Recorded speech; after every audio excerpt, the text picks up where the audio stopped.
Whoa, easy, boy.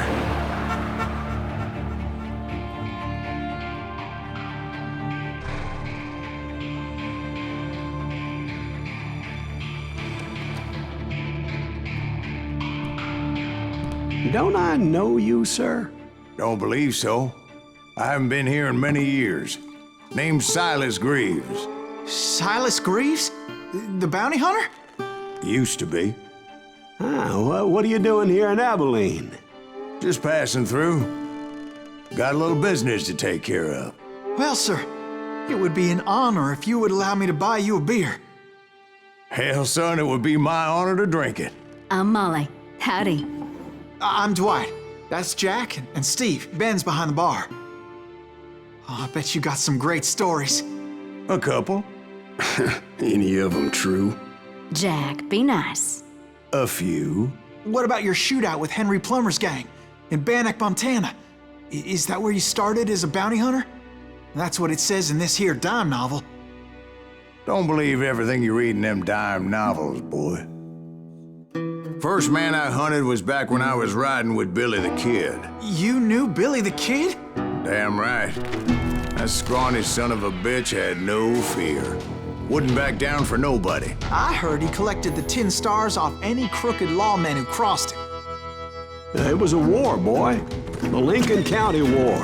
And Billy promised his regulators would take the life of every bastard who helped bushwhack John Tunstall. Kid had a big chip on his shoulder and a hair-trigger temper. Made him dangerous as hell.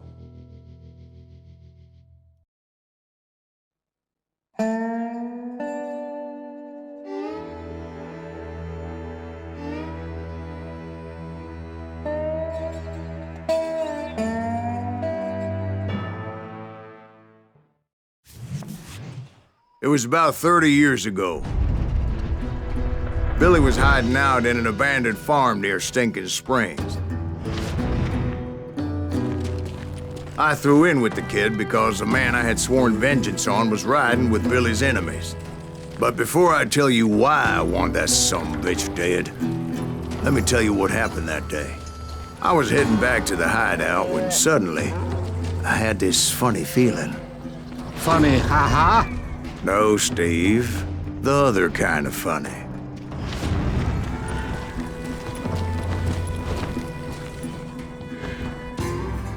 You heard Pat. Need to stay here and keep an eye on the road. That's not fair. We're missing all the fun. I knew those two morons would never let me through. I had no choice. Who's that? Is he with us?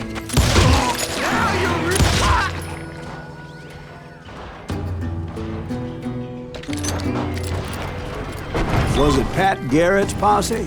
Oh, yeah. I heard the shots and I knew I had to move fast. Garrett and his army of deputies had surrounded the entire homestead. I decided to help Billy and the boys out of it. So that's just what I did.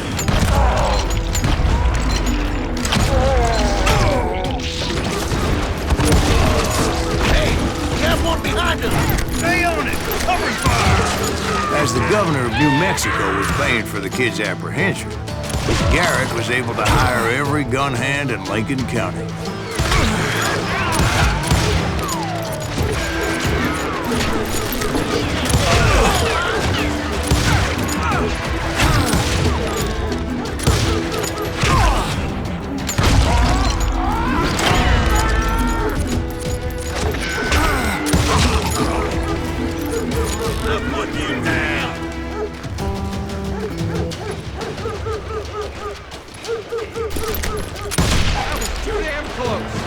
I knew that going through that front door meant putting my butt in a shooting gallery, so I decided to get sneaky.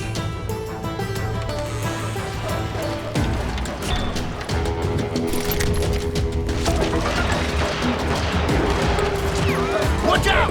He's one of them! God damn it, he's right behind us!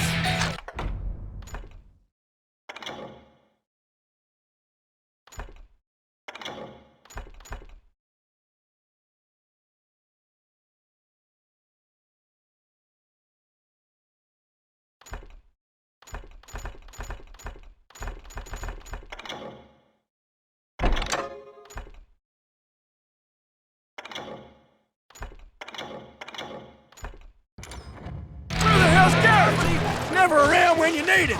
Garrett's men were running around like a bunch of chickens with their heads cut off.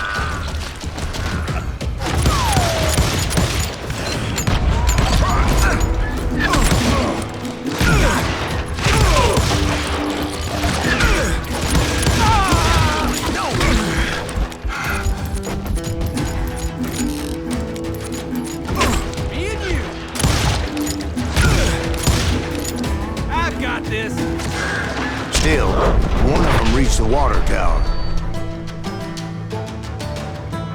Not a bad...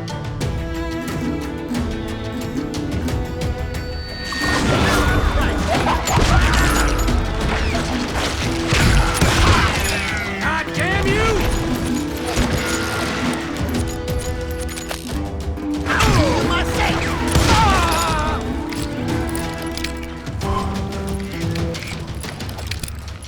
Luckily, these shooters Garrett hired weren't the sharpest tools in the shed.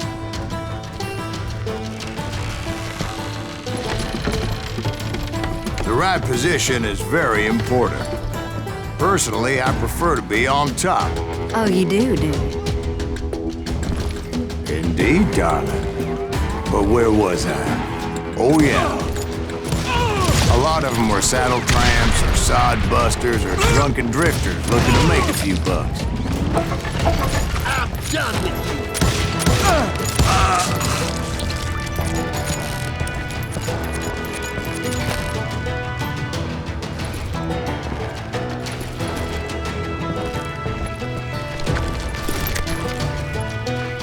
Then, I heard a friendly voice yelling at me from the window. Back door! We'll cover you! Try aiming, you idiots. Truth be told, things weren't much better behind the house. I cut their numbers in half, but that just made the ones that were left twice as mad. They made up for their lack of skill with a seemingly endless supply of ammo. I'm putting you down.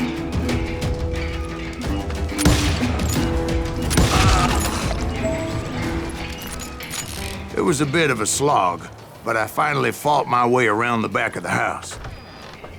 And like that, You I all was be inside, dead, you none bastards. the worse for wear. I passed Dirty Dave, Deader than a rat in a trap. and upstairs I found Billy and Charlie Baudry. How about that? Huh? You like that?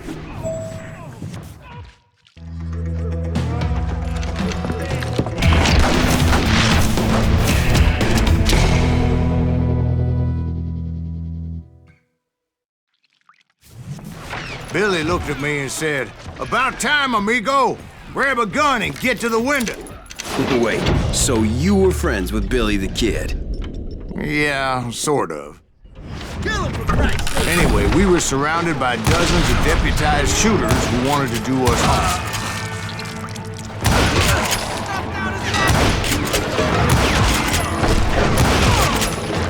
I'm telling you, Garrett's men were dropping like flies, but they just kept on coming.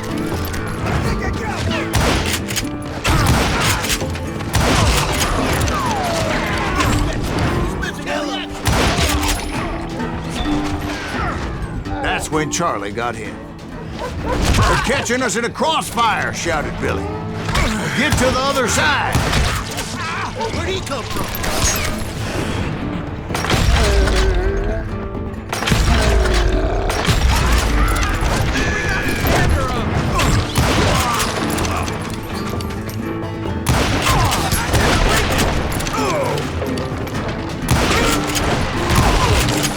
God damn, he's hard to hit.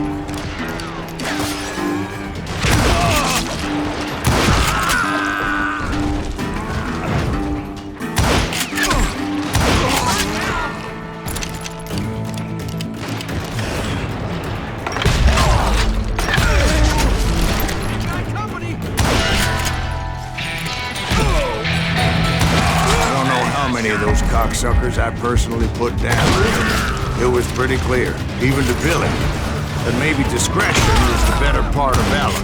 What's that mean? It means that it was time to cut and run. "They got a Gatling!" Billy shouted. "Get the horses and bring them round back. I'll draw their attention.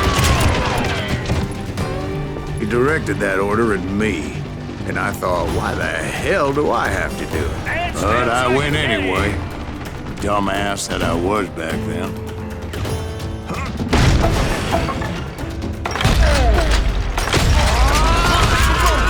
Those poor sons of bitches are Many done would have for. fled in my place.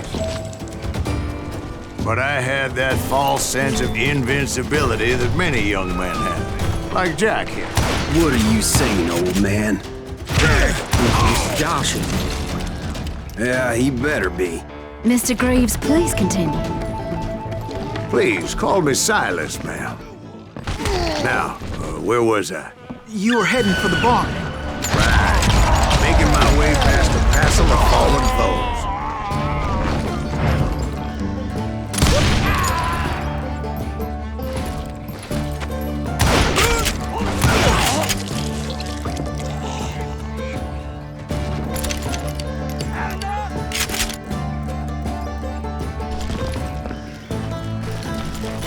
Sounds like Garrett hired a whole regiment of hired guns.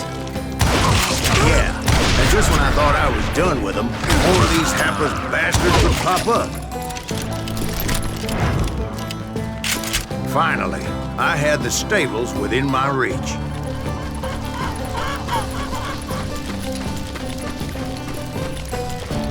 And that's when I met Sheriff Pat Garrett. I read that you went toe-to-toe with him, sir. That backstabbing bastard with that tacked-on tin star.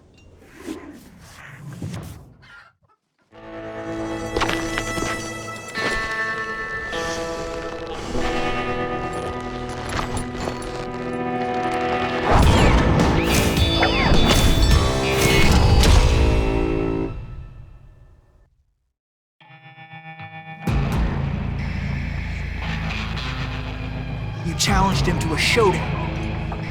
You read that in a dime novel? It said he showed no fear as he took your measure with eyes like a rattlesnake.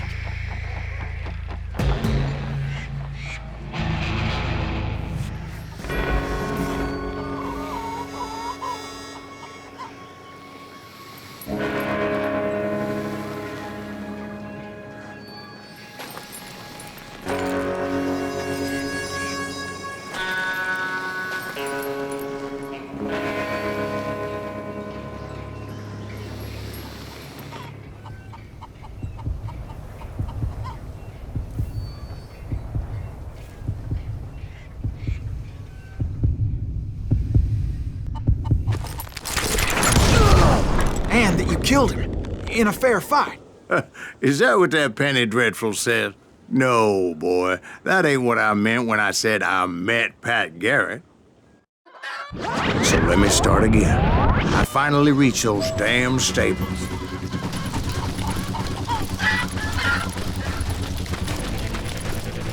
Stepped inside, and bam! Last thing I heard was Garrett's voice. That's not Billy. And go on, how did it end? And, boy, that was just the beginning.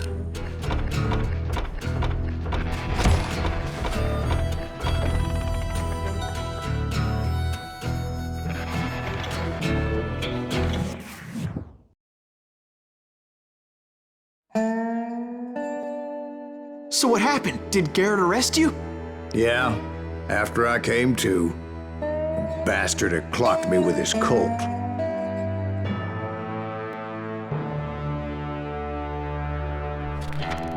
And the kid surrendered? When he realized there was no getting out of there alive. So they locked you up in Lincoln? Indeed they did. Sentenced me to hang right along with the kid.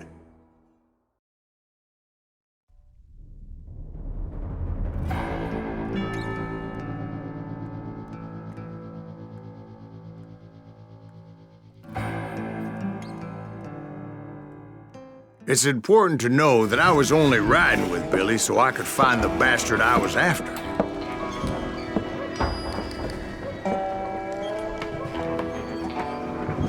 He was with John Kinney's gang, and they were sworn enemies of Billy's regulators.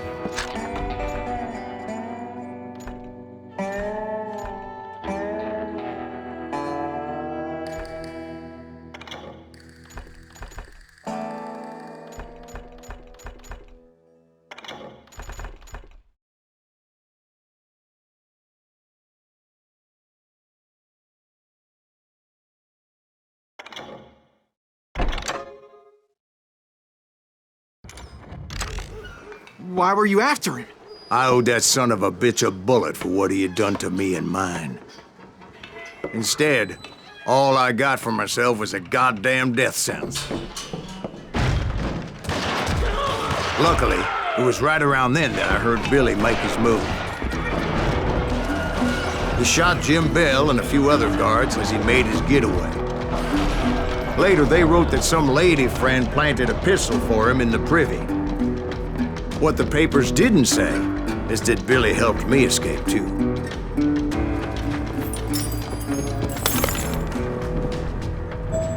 My first order of business was finding a firearm.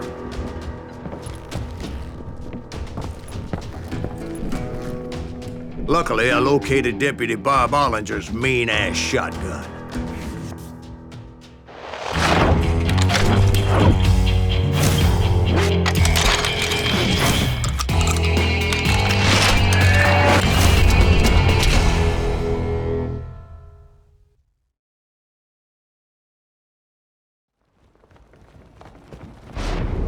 I saw Billy through the window, and he yelled that I should take to the rooftops to make my escape. So I did. Hell yeah, that scatter gun was like a double-barreled howitzer.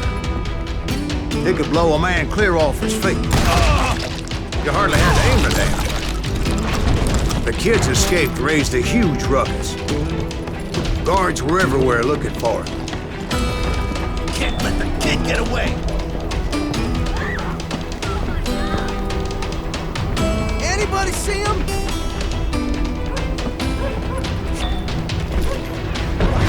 I had to jump from roof to roof like a damn alley cat. I followed the planks where I could, but some of that wood was slippery as hell. The whole town was up in arms. And suddenly, I was a fugitive.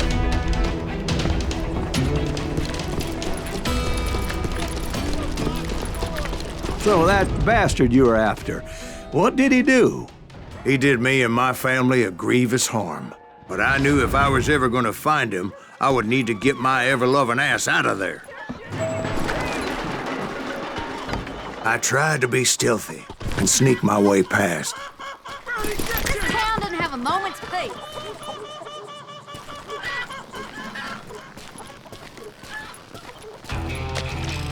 You! But hell, if they weren't all waiting for me. Apparently, some of them thought I was Billy.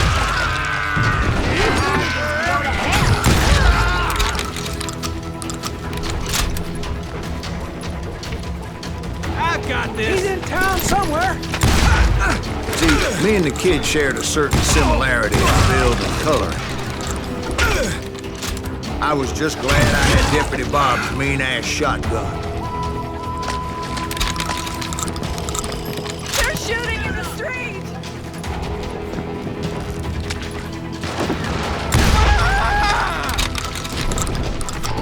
Let's do this! Get your headstone!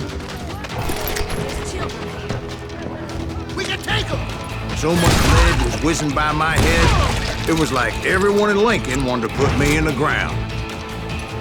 I knew I needed to find a horse.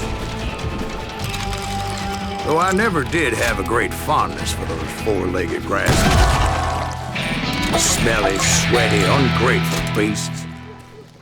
We prize them too high, if you ask me.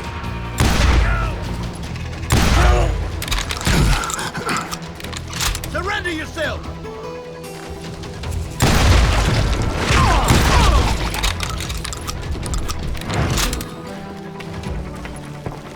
You're threatening the lives of innocent people.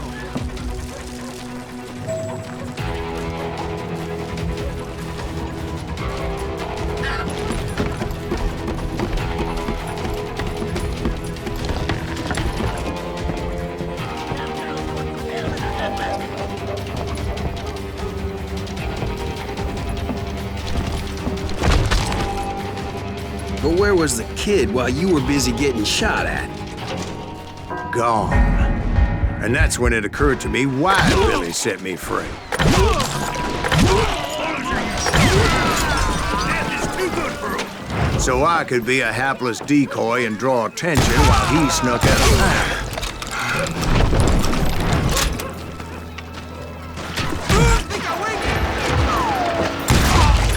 I knew if I made it out of there in one piece, no one would put a price on my head. Because everybody in Lincoln would be dead? No, because they all thought I was Billy, and all that blame would fall on him. Meanwhile, Deputy Bob Ollinger was organizing a posse to put me down. He was already a mean son of a bitch, but he was doubly pissed that I stole his mean-ass shotgun. Anyway, it was me or them, and the only way forward led me straight to perdition. But the cards were dealt, and I had no choice but to play them. Stop it! Leave him to me! How the hell did he get away?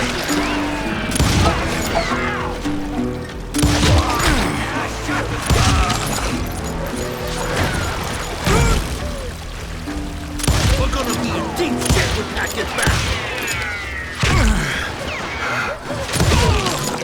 He'll kill us all! Surrender yourself!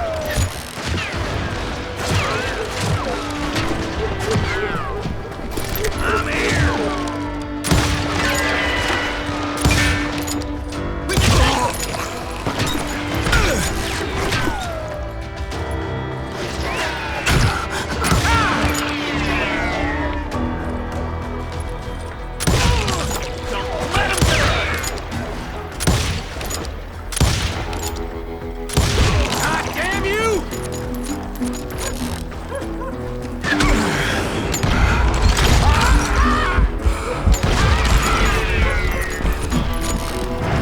Finally, I found what I was looking for. The stables on the edge of town. I guess Billy saved your ass, taking out Bob Ollinger the way he did. Billy didn't kill Bob. Well, sure he did. He dispatched him right after he shot Deputy Bell. No, sir.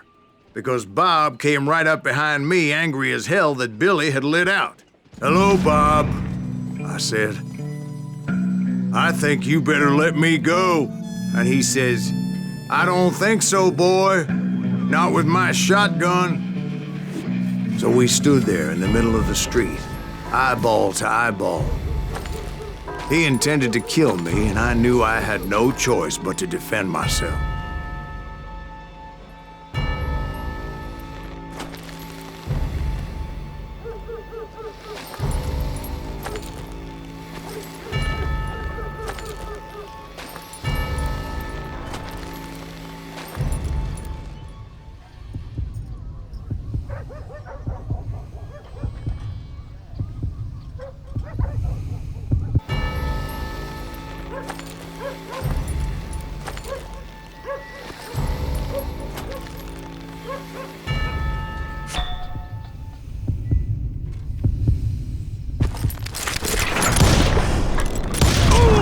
I killed him in a fair fight. Everybody saw I had no damn choice. Well, Lincoln got a mite depopulated that day. Pat Garrett gunned down Billy 3 months later, so his escape was all for naught anyway.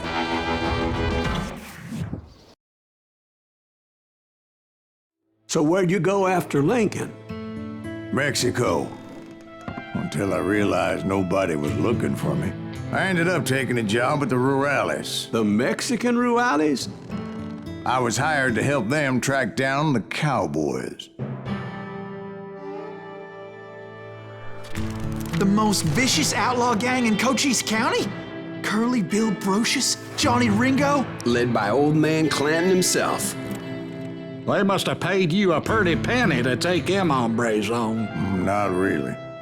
But truth be told, I had my own reasons for going after those boys.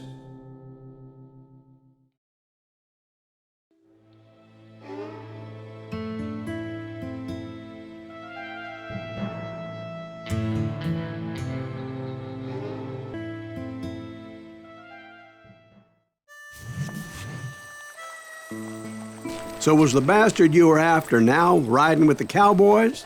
Roscoe Bob Bryant was his name. Oh. But no, this time it was a different bastard I was after. The aforementioned Mr. Ringo.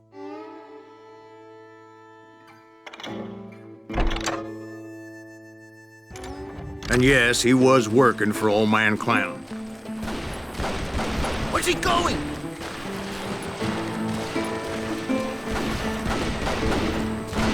I came upon them robbing a stagecoach, which wasn't surprising, being they were such murderous thieves and bastards. The bandits wore red scarves, so I knew they worked for the old man. Over there! There! ¿Quién carajo es ese hombre? I did my best to help those poor passengers.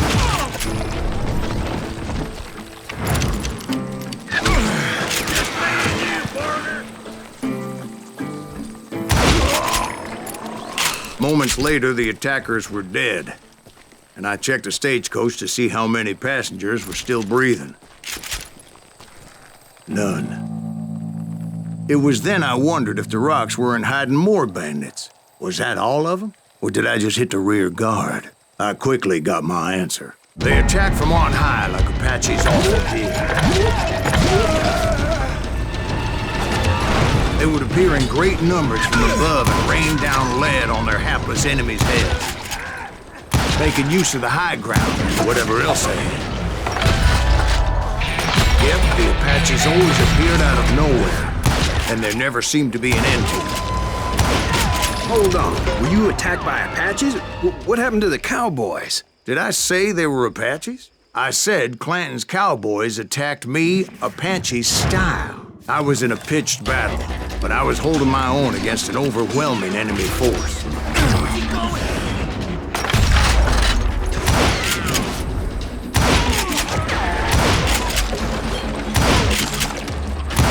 See, at the time, I was still pretty green and would often blunder into regrettable situations. But I just kept shooting at anything I could see up in those damn rocks. I didn't see Ringo, but I knew he was with the cowboys. He and Roscoe Bob had done me a dreadful wrong, and I was determined to have my revenge.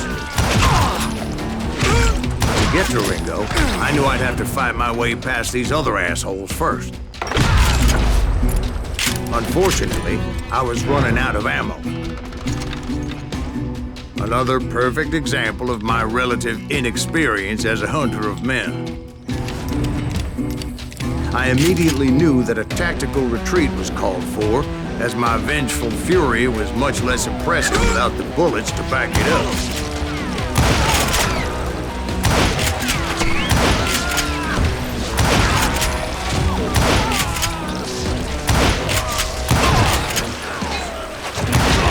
Finally, they managed to corner me. Trapped as I was, the odds of my survival seemed pretty slim.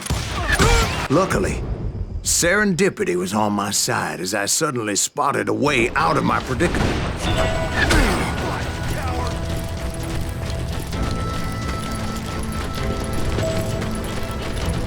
I ran ahead as if the devil himself was after me. Bullets were whizzing by my ears, but I wasn't about to roll over and die. I just kept running like there was no tomorrow. Because there wouldn't be if Clanton and his men caught up with me. As I was scurrying around those caves, I thought, what was I thinking? Going up against a gang like this?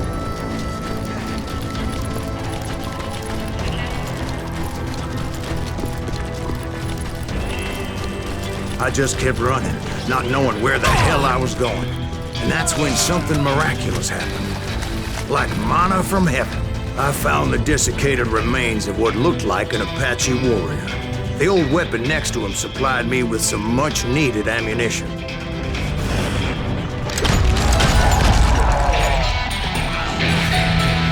Bat Masterson once told me it was more important to be lucky than good, and he would know.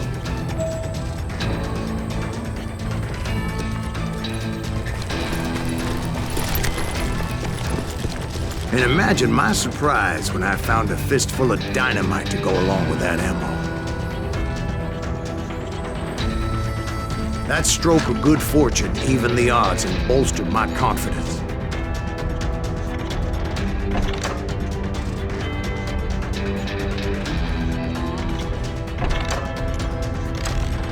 It was time to turn the tables. Time for the prey to become the predator. Time for the hunted to become the hunted. Time. All right, Jesus, we get it. They were right where you wanted them. That's right. I was done running. The old man's boys were not expecting that. No, sir. I came at them like a wildcat. My fury knew no bounds.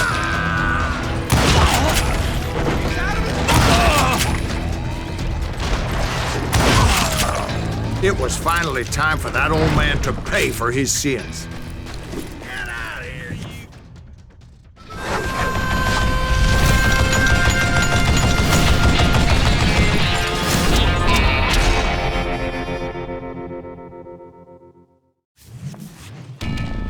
I yelled out at the top of my lungs, "Clanton, I'm coming for you!" A little stealth might have made more sense, to be perfectly honest. Because that old fool had a Gatling gun and enough bullets to last him till kingdom come. But I knew I could not let that deter me. Not if I was to find and kill Ringo. Would you just die? I needed to get that old man off that gun.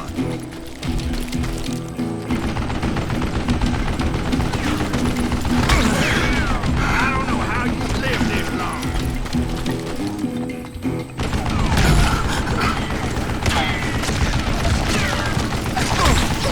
What'd I ever do to you?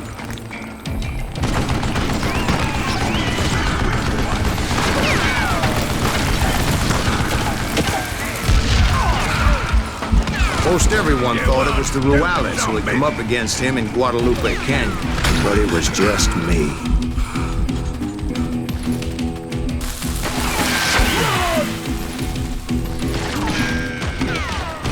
Wait! God dang it! Baby, my dirt neck!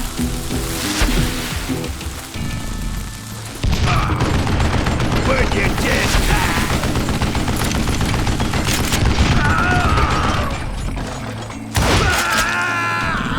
Apparently, one of the cowboys made it out of there alive and told Ike and Billy Clanton that it wasn't a Mexican who took their father's life that day. They just assumed it was one of the Earps, and that little misunderstanding eventually led to that legendary gunfight at the OK Corral.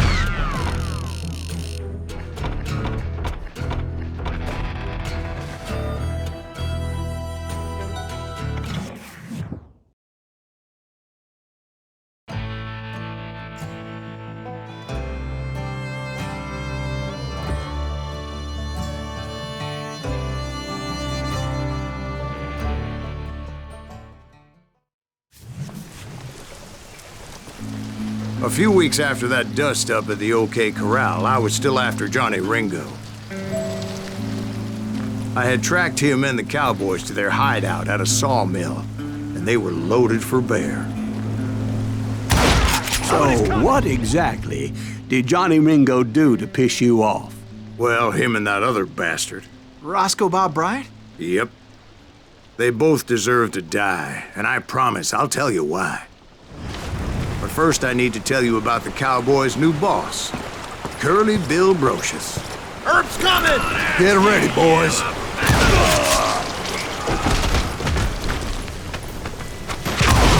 God damn him!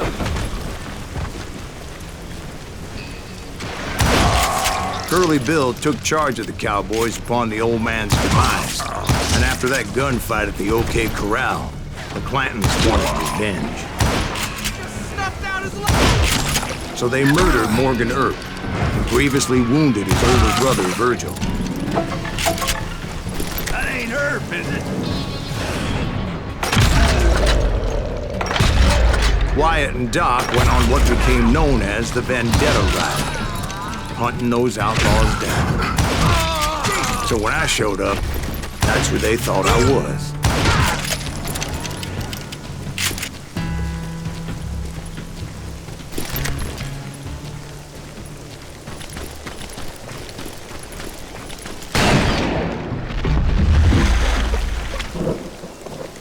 were killers around every corner, all wearing red bandanas. That's how the cowboys identified each other. And I was beginning to wish I had one myself. But I wasn't about to let Ringo walk away unscathed. And that's what drove me forward. They say that Ringo was infernally fast. I hardly saw anyone faster, boy. Certainly not Wyatt Earp. That man was all hat and no cap. Put some holes in him! Earp wasn't much of a match for him. But Doc Holliday might have taken him. That lunger should have kept his nose out of it. They never charged anyone for the murder of Morgan Earp. But everybody knew that Curly shot him in the back. That was common knowledge. Yeah, maybe so. But Ringo had nothing to do with it. He was just being loyal to a friend. Is that what you call it? Being loyal? Well, to get to that loyal friend, I had to pass by some buzzsaws as big as a man. Excuse me, sir. I have a question. What's that, Dwight? After old man Clanton died, why didn't his son take over the cowboys? Because Ike Clanton was dumber than a box of rocks and a yellow belly to boot.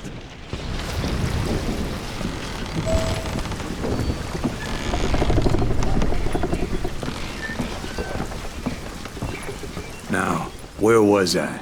Taking down the entire cowboy gang single-handed. Indeed I was, Jack. I think we're in trouble.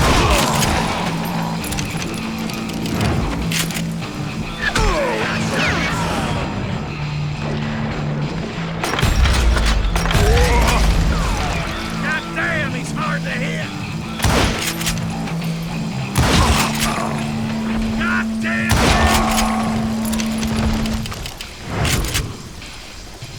Show yourself, coward.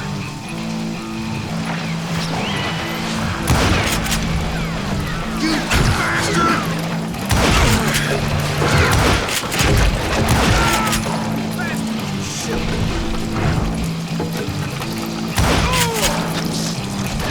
We'll have to do everything.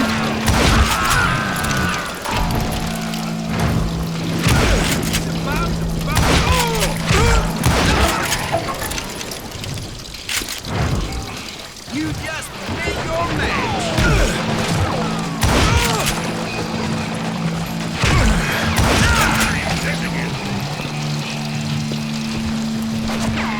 Come on, smoke that son of a bitch.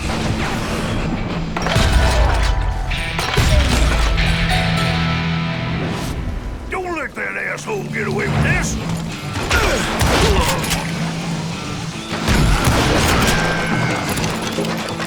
Shoot a damn! There were carts everywhere, piles of lumber, and God knows what else for people to hide behind. That really was one hell of a sawmill. Quite an impressive operation.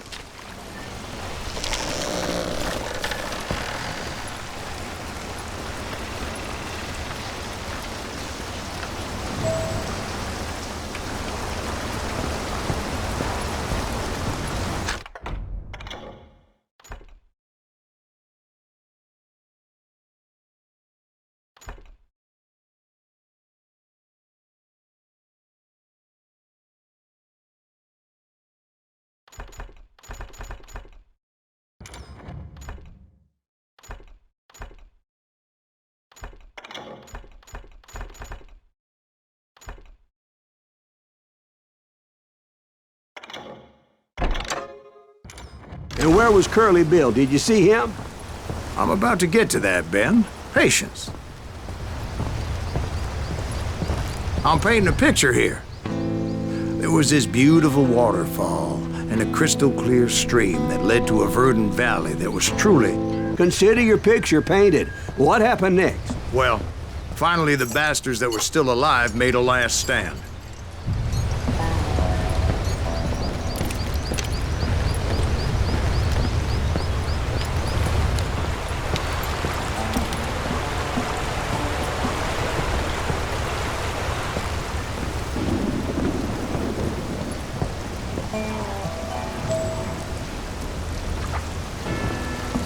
Curly Bill, Johnny Ringo, and his compadres took off into the lumber yard, and I followed after.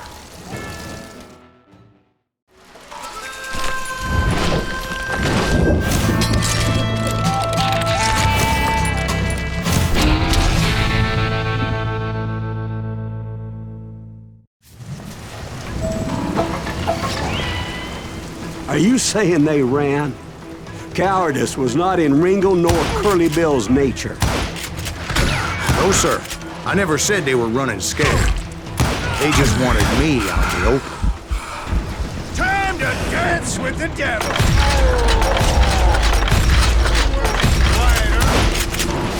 Did that sumbitch Earth send you to kill me?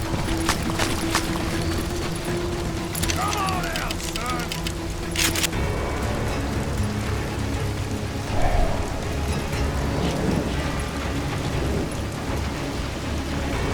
I'll kill you like I killed Morgan Earth!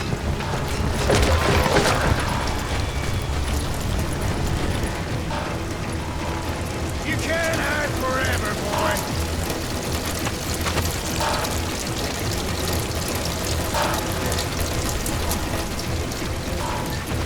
Get out of here! He's still standing! Did that sumbitch Earth send you to kill me?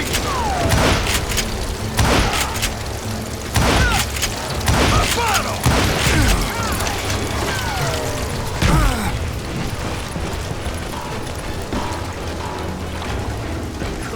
Come out, wherever you Brocious gave me no choice but to take his life. But Ringo was nowhere to be found. I knew you didn't kill Ringo, because he was found dead in a different location altogether. To this day, his killer is still unknown. Indeed. Took me a few months before I finally tracked his ass to West Turkey Creek Canyon.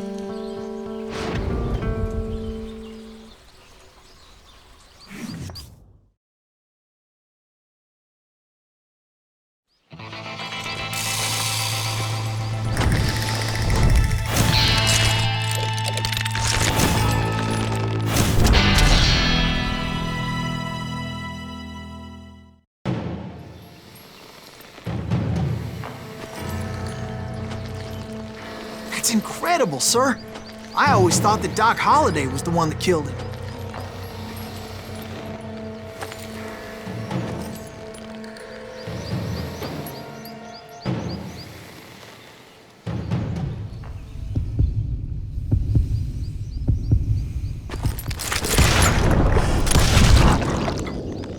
Sorry I had to ruin the legend for you, boy. But the legend ain't always true. Doc Holliday had nothing to do with the death of Johnny Ringo.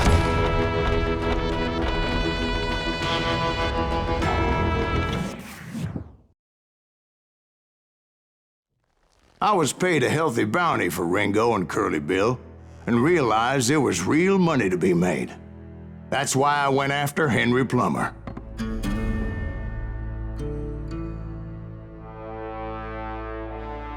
Wasn't he the sheriff who augmented his income by shaking down miners and robbing gold shipments? That's the one. Oh, yeah, I remember him. He ran that gang of thieving outlaws called the Innocents. So it's true that you went toe-to-toe with him? Indeed I did, son. Indeed I did.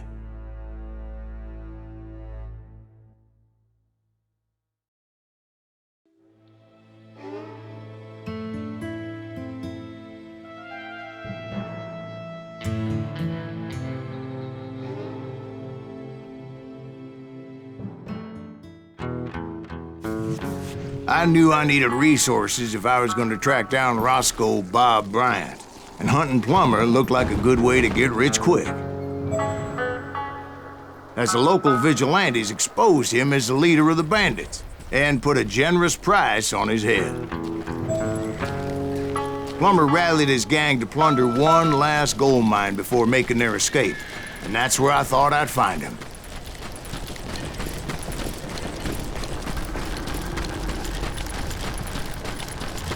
It makes me nervous standing so close to all these goddamn barrels of gunpowder. Why would you be nervous? No one has the cojones to come after us. As my late father pointed out to me more than once, God made men. Samuel Colt made them equal.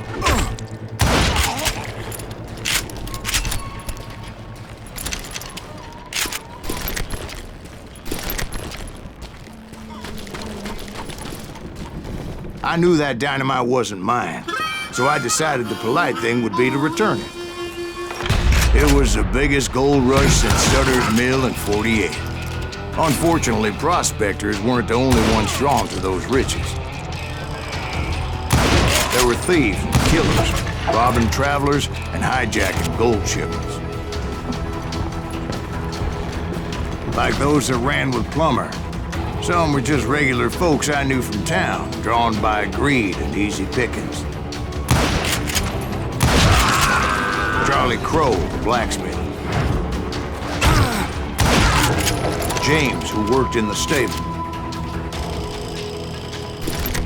Sam and Jeremiah Barber, the butcher's sons.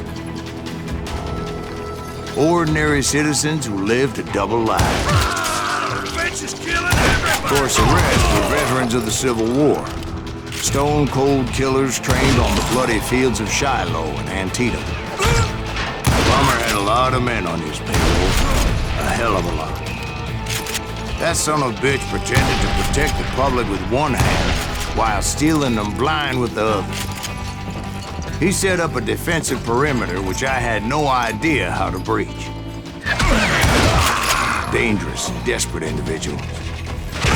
I was outnumbered and in way over my head, but I was too damn stubborn and stupid to realize it. If Daddy had lived to see Alfred Nobel's explosive invention, my guess is he would have told Samuel Colt to kiss his ass. I thought I was some kind of hero. I finally made it past and headed on to meet my destiny. But first, I had something I needed to figure out. I had a few ideas on how to get into that mine, but once I made my decision, I knew there was no turning back. So my first thought was to enter the nearest mine portal. I saw an entrance. Made sense. It was the quickest way in, but that also made it more dangerous, as there would undoubtedly be enemy pickets posted along the way.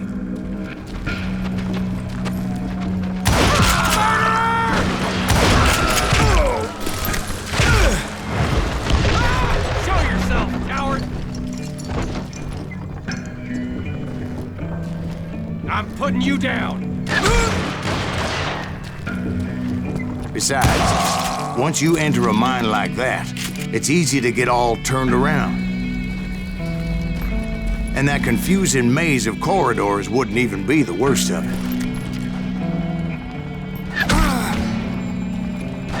I'm done with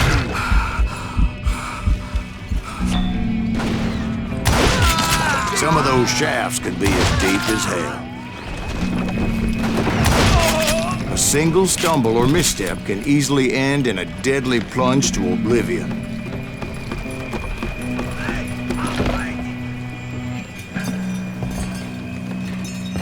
I do not deserve to die like this!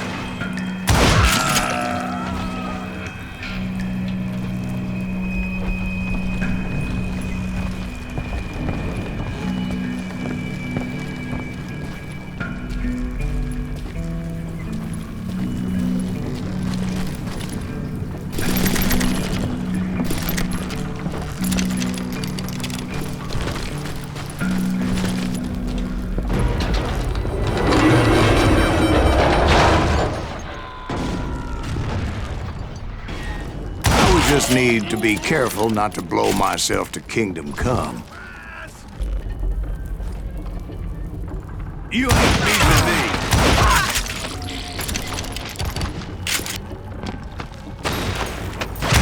How do you like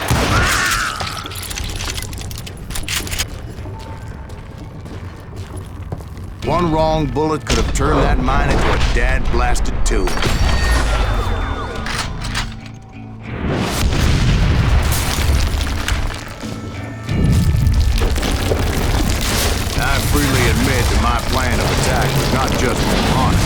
clearly insane.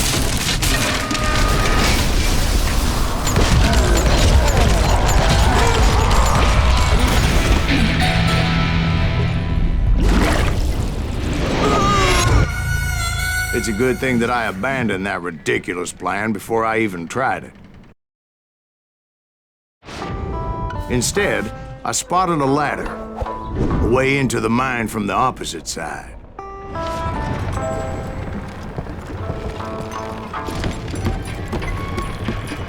It was a long way around, but that approach seemed more sensible at the time. Of course, being I had a problem with heights, that scaffolding scared the bejesus out of me. Climbing down that ladder required some caution, because even though I had a younger man's reflexes, no man can dodge a damn bullet while climbing down a rickety ladder. I needed to make a leap of faith. I was determined not to give up, however. As Sheriff Plummer seemed quite the despicable character.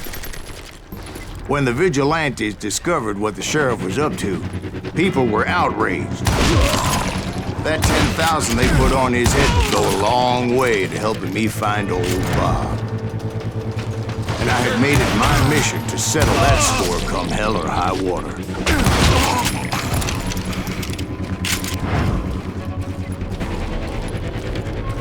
But first, I would have to make a choice. Take the elevator or climb the ladder.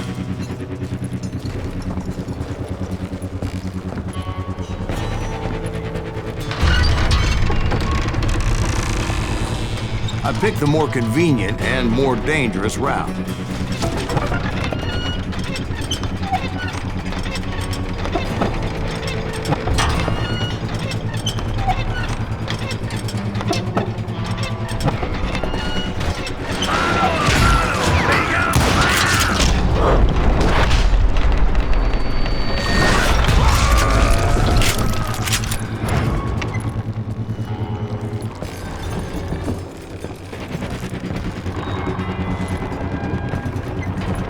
Plummer was a mad dog killer, and the people of Nevada City deserved better.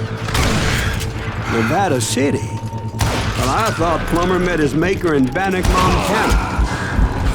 Right, well, he was the sheriff of both places at one time or another, but that's neither here nor there.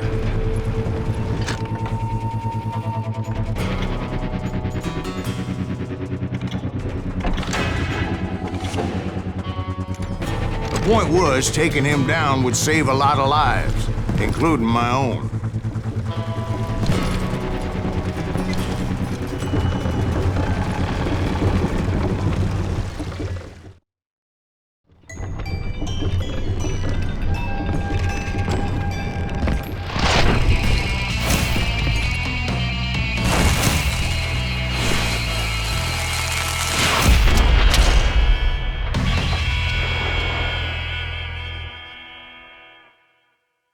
This day is just getting worse and worse for you. They're gonna bury you in a million... Henry Plummer was clearly unhinged, and I could see right away that this was gonna take some doing.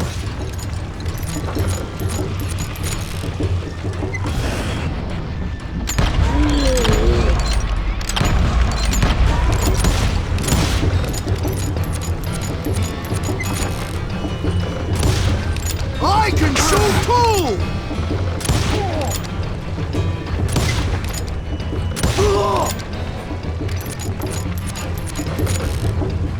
No blood money for you today! I need some help here! Come on, boys! Take this cocksucker out!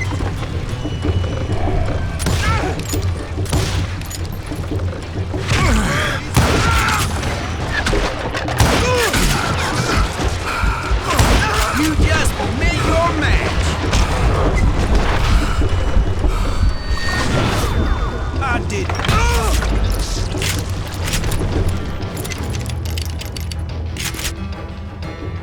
They're gonna need a dustpan to pick you up! I'm going all medieval on your ass!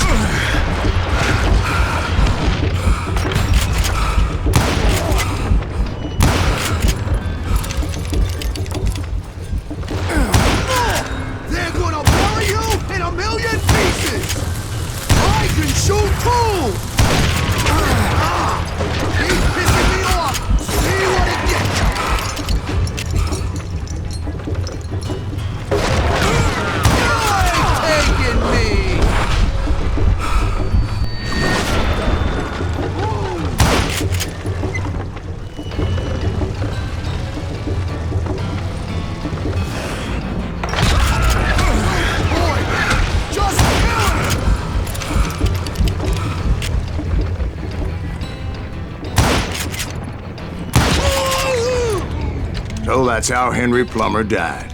Him and his crew were worth their weight in gold. And now, I was officially a bounty hunter.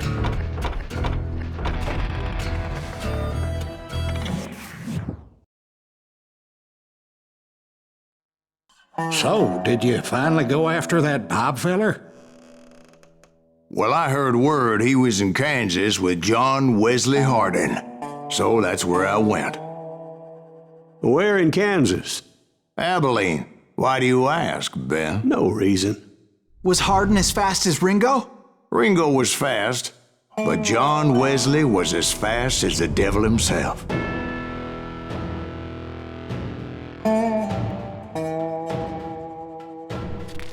Hell, he killed his first man at 15. From that day forward, he had a price on his head and wouldn't back down for nobody, not even Wild Bill Hickok himself.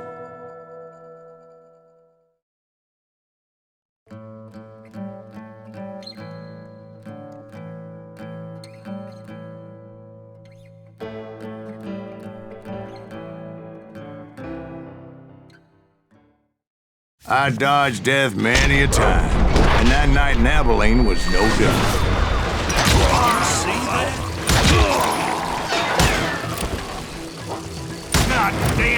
I was there with the intention of finding that bastard Bob and collecting the bounty on John Wesley.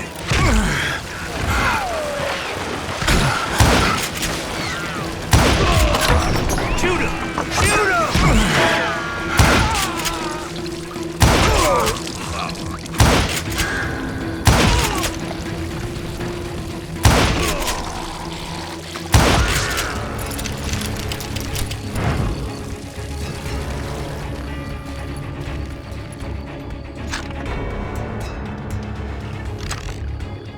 I thought the Texas Rangers got Hardin.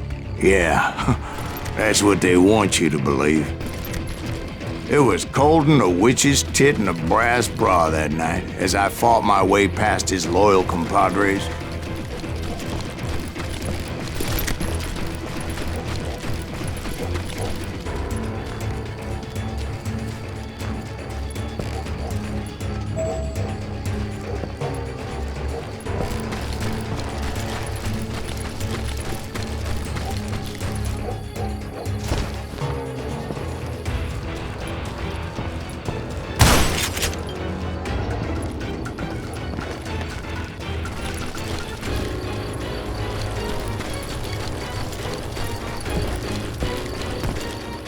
To the very same saloon we're sitting in today. Look around and imagine this place painted in blood. Hardin was waiting for me, and...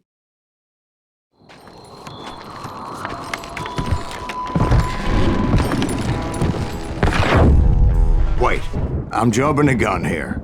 Let me back up and give you some background on this sumbitch. He deserves that much. Don't you think so, Ben? John Wesley Hardin was a killer. By the end, he confessed to taking the lives of 42 men. Fathers and husbands, brothers and sons, men with families who cared about them. He was a bona fide folk hero by then, and had amassed a gang of armed miscreants and other assorted thugs. He and his men set up camp outside of town, and I was hoping Bob was among them. Shit, it's cold out there. Damn it! Shoot that son of a bitch! They didn't ask why I was there. They knew. As most of them were wanted as well. I figured Hardin was here somewhere, but to get to him, I'd have to get past his gun hands. I had to spill a lot of blood to find out Hardin wasn't in that camp. He was carousing in town with his closest friends. Hardin's boys apparently didn't want me to reach the Bull's Head. Some were hightailing it into town to inform their jefe of my unwelcomed presence.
boys know we got another law dog.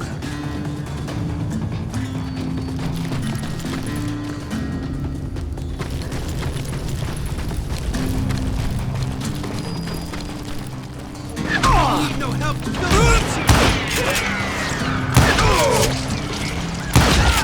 I wondered if Bob was among them.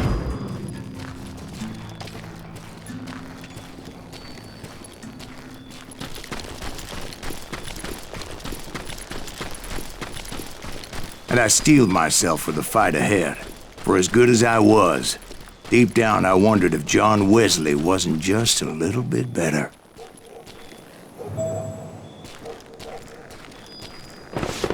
Before I could test my mettle against Hardin, however, I would first need to dispatch his cadre of hired killers. Most of these degenerates were beyond redemption. John Wesley might have been a different story. I didn't learn until later that that night was in fact his birthday celebration.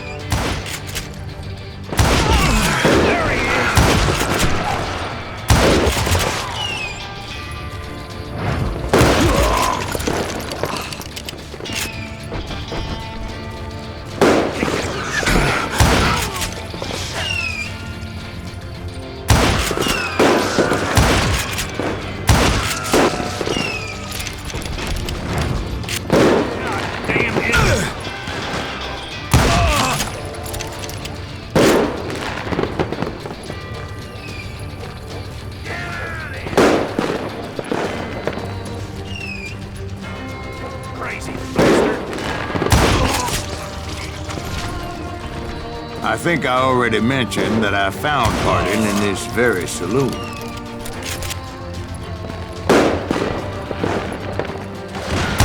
Suffice it to say, nobody there was happy to see me.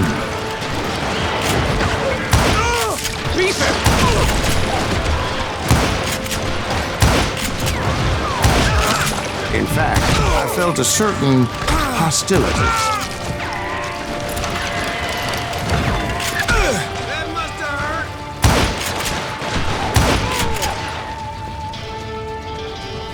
Shoot you dead! I was disappointed that neither Bob nor John Wesley were among the dead. But that was short-lived, as a moment later I was facing down the fastest gun in the West.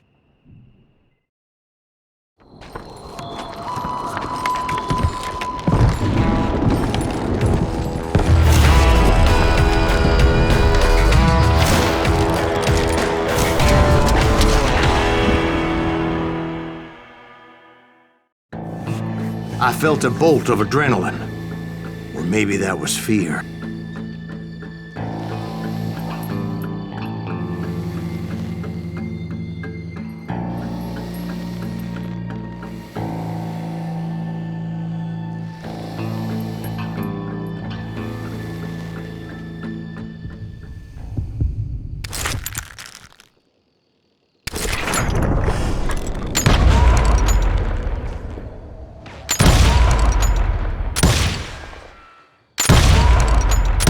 That man was faster than greased lightning. But being inebriated as he was, he didn't count his shots. And now, he was at my mercy. So he didn't die? No, I sent him to prison. Years later, after he was free, some restless avenger took his life. Shot him in the back at a saloon just like this one. Anybody up for another beer? Ben?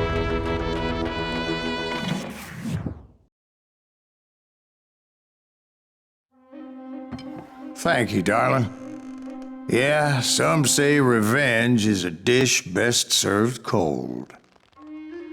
So whatever happened to that Bob guy you were after? Personally, I'd like to hear some of your other adventures. Like, I don't know, did you ever go toe-to-toe with a red man?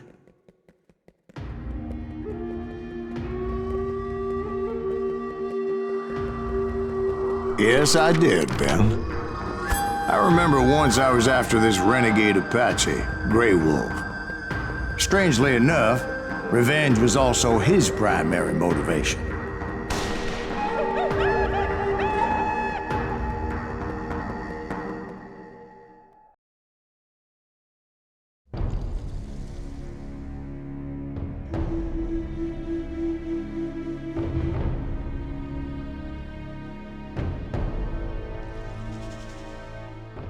A bounty was put on Grey Wolf's head, and that's how I came to hunt him in the mountains. Mountains so high they tickled the nether regions of heaven.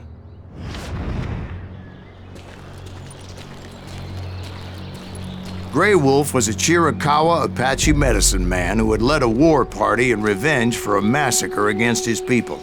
The U.S. Army had attacked his tribe during his daughter's sacred sunrise ceremony, and the slaughter was unspeakable.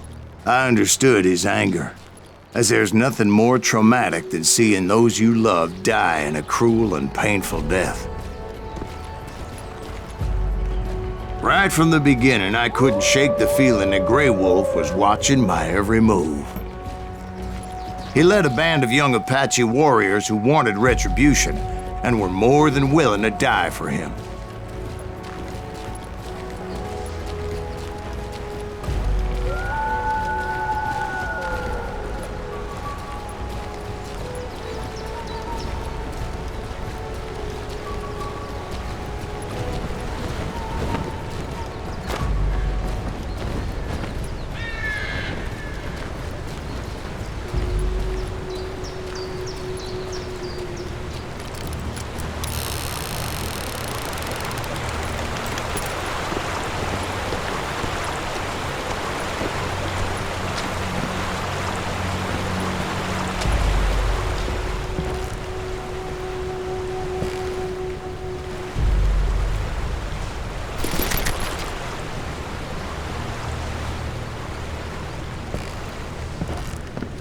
They saw me before I saw them. And it crossed my mind that maybe this wasn't such a good idea. But now that the shooting had started, there was no backing down.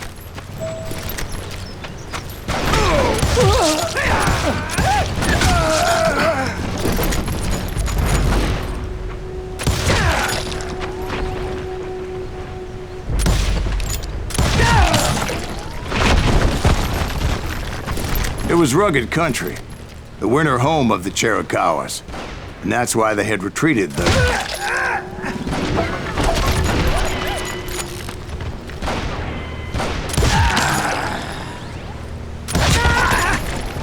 I admit to having some regrets about going after them the way I did. But then again, I got a lot of those.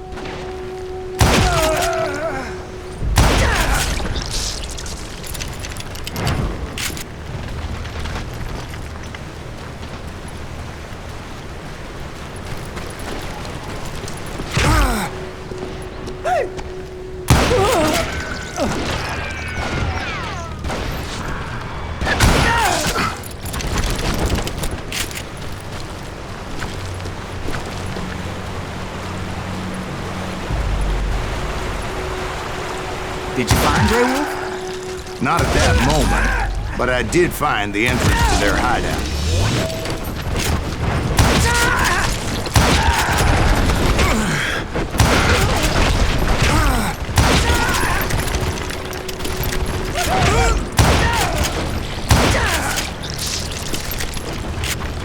A deep crevice that led to a deeper cave. Don't tell me you went in there. Yeah, but it's not out of bravery so much as pure, angry cussedness.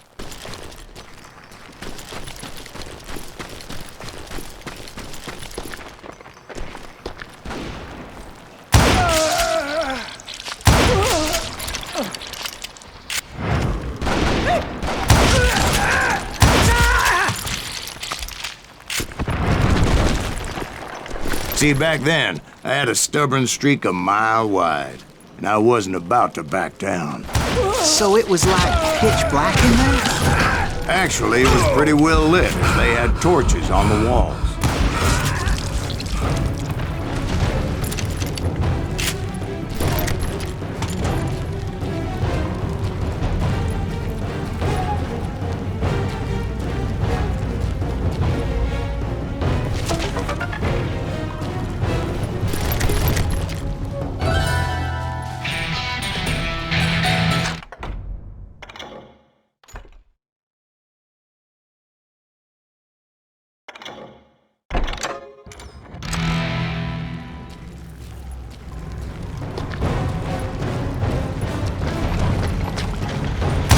big was his cave? Big as hell, Ben. Chiricahua had hid out there during the Indian Wars.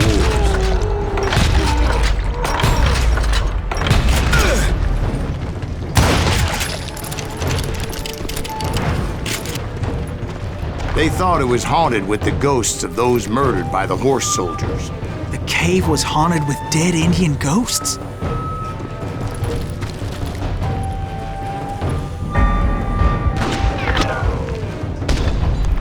To be honest, I was more concerned with the live ones than the dead ones.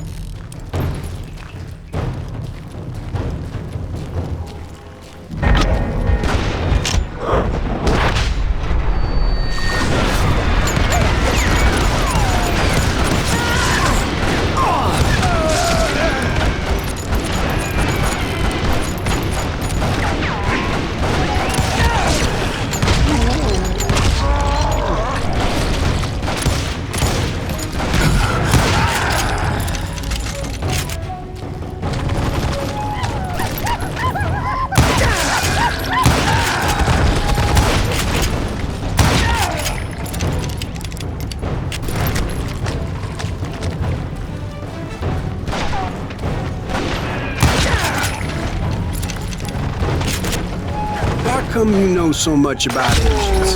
A few years back, I was married to 2 Mescalero women. At the same time? Yeah, they were sisters. Polygyny is traditional among the Mescalero. So what happened? Oh, I had to get out of there. Those girls never shut up. Both of them nagging at me all the time. Drove me half crazy.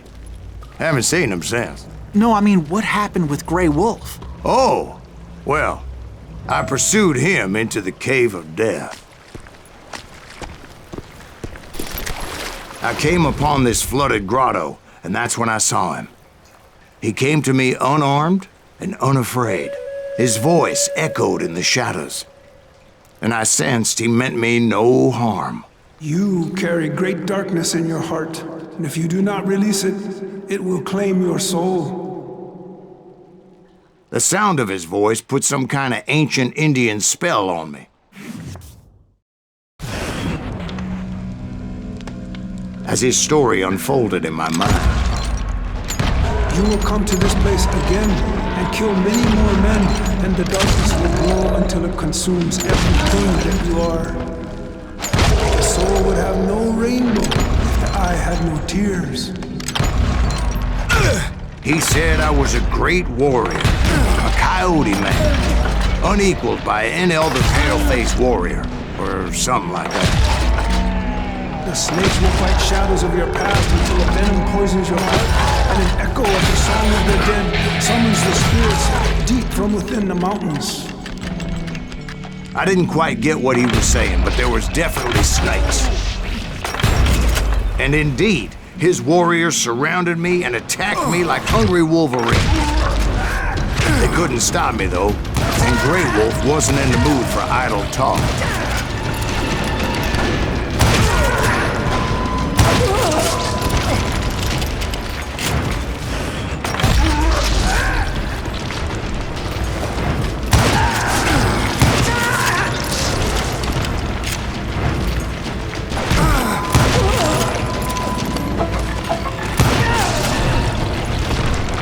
I swear I couldn't see any way out of this trap.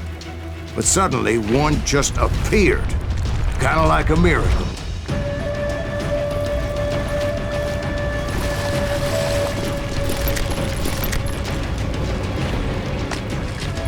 I felt like I would be lost in that damn cave forever.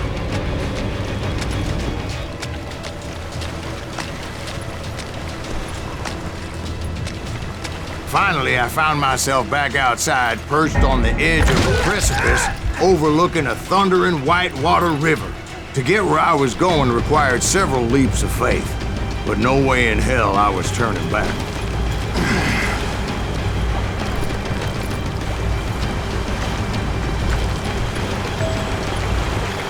I chased after him, determined to make him explain the meaning of all that mumbo-jumbo.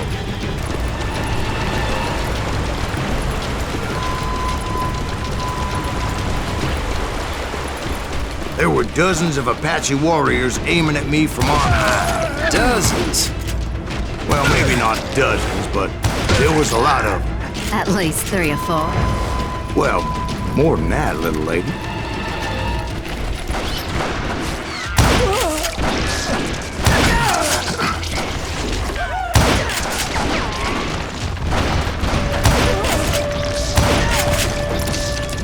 I had a steep climb up creek ahead of me and scrambled up those rocks like a mountain goat. I was determined to locate Grey Wolf and find out exactly what the hell he was trying to tell me. And wouldn't you know it, that crafty son of a bitch led me right into a trap. What kind of trap? Well, son, there had to be at least 100 Apaches surrounding me. 100? God be my witness. Oh, come on. Who are you kidding? Hey, I believe you. Come on, tell us how it ended.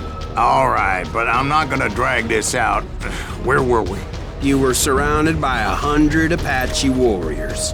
Well, I didn't take the time to count them exactly, but there were a lot of them.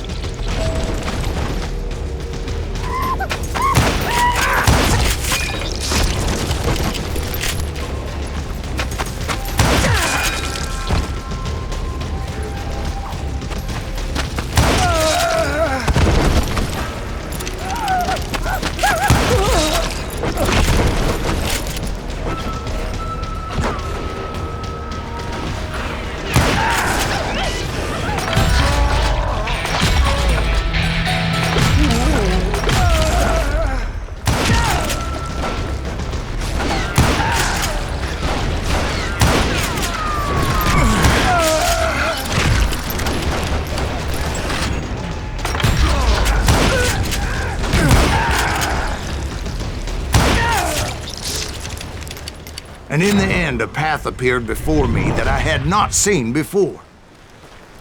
I followed it as I desperately needed to find out what Grey Wolf was trying to tell me. But it was like that son of a bitch disappeared into thin air.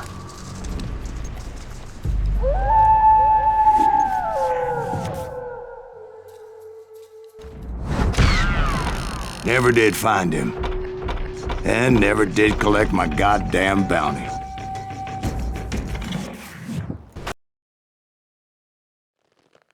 Thank you, darling. It's interesting how the truth can sometimes seem, might malleable, depending upon your point of view. Like how those dime novels make you out to be something you're not? Jack, don't be starting trouble. No, he's right. They do tend to exaggerate. Did they exaggerate your part in taking down the Daltons? Well, I was there in the flesh, boy, so I saw what happened firsthand.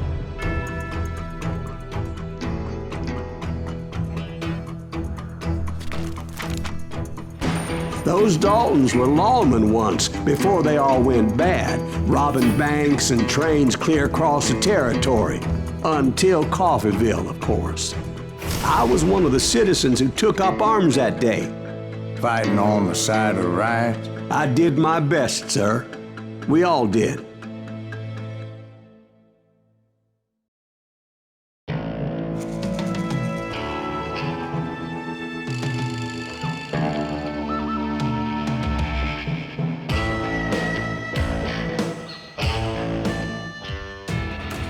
It was early morning. One of my friends was a local gunsmith, and he handed out firearms to anybody who'd take one. You see, the Daltons got it in their heads to rob 2 banks at the same time. 2 banks on the same damn street. Story was Bob Dalton's girl was always riding him about how he had no ambition. Oh, you're nobody next to Jesse James, she'd say. Finally, the bastard took his brothers to Coffeeville just to shut her up. Well, the locals recognized the Daltons right off. Before they could get away, half the town took up arms to defend their property.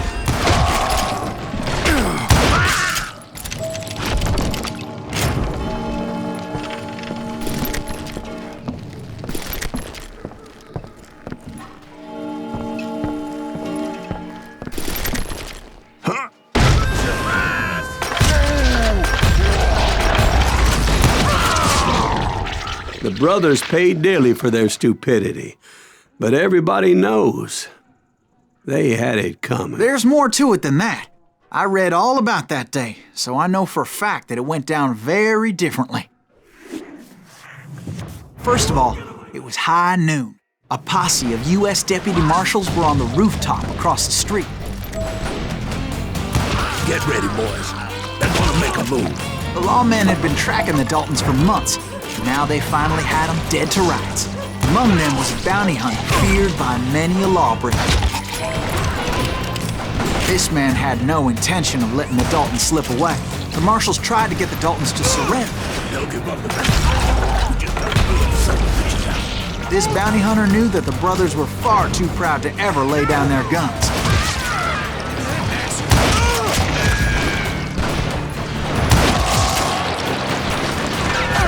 He went in there alone to confront those criminals. One of the marshals shouted, "Where are you going? Are you crazy?" Hey, what do you think? That rifle's mine. But he paid him no mind. He saw a way to get around to the back of the bank. Then he figured out how to hit the Daltons from a direction they weren't expecting. From above. Fortunately, a water tower was right there. A moment later, he was climbing up a steep ladder, laughing at danger as he did. It was brave men like him who risked their lives to tame this wild country.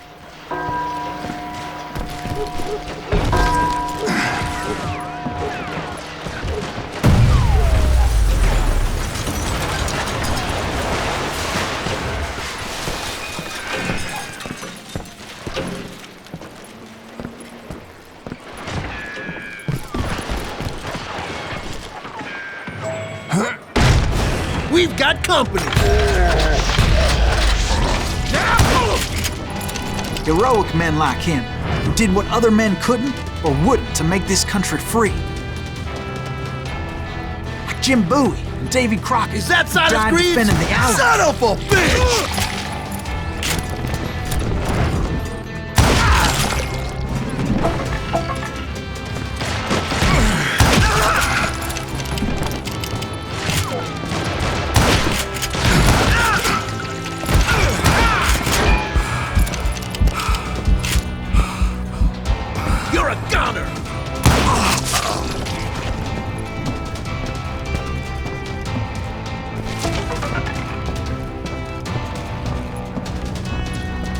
Over there!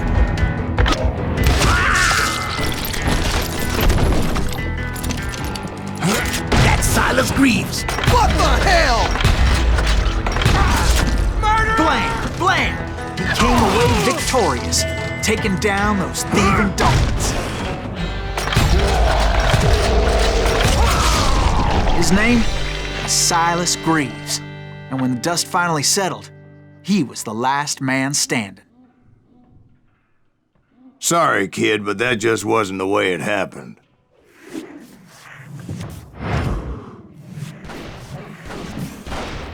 It was early evening, not high noon.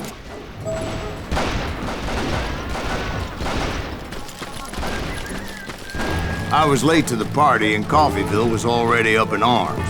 The Daltons blew up a safe and were all set to hightail it out of there. Those pathetic deputies surrounding the bank were dropping like flies.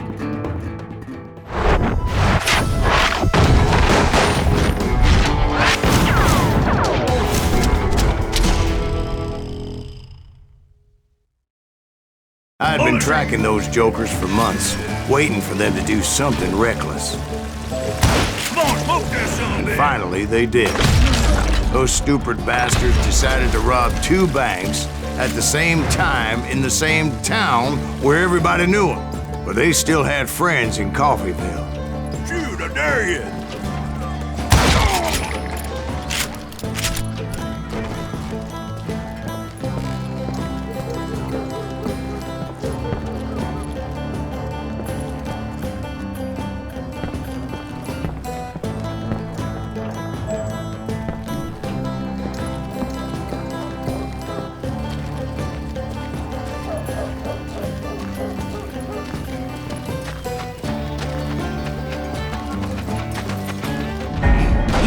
Put some holes in them! Those friends came after me like a pack of wild dogs, tooth and nail. They were coming at me from all directions. I caught sight of the Daltons running with the money and didn't want to lose them. Problem was, they knew the town better than I did. And to top it off, I found myself in the middle of another shootout entirely. Did the Daltons hole up in somebody's house? No, it was the Smiths, I believe. They were cousins of the Daltons. And they were shooting at the Browns, who were shooting at the Daltons. Which wasn't any surprise, as those two families have been feuding forever.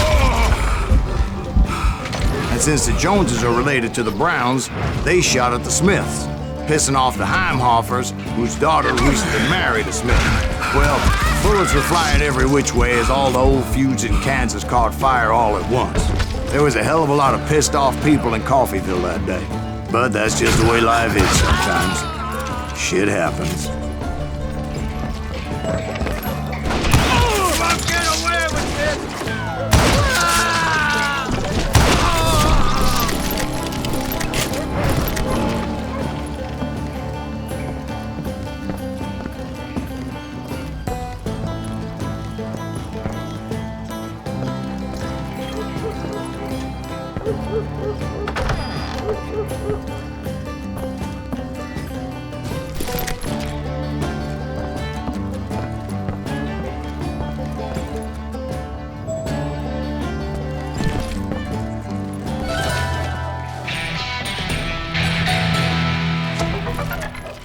The Dalton boys knew I would never give up.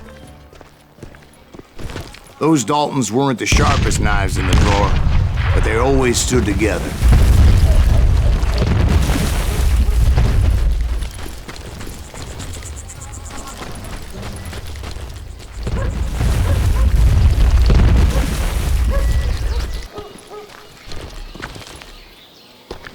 It was Emmett, the youngest. And he decided to stand his ground and face me down. I ain't afraid of you, Silas Greaves. This is where it ends for you. He was determined to protect his brothers. And I understood how he felt. Taking me on all by his lonesome wasn't exactly a recipe for a long life.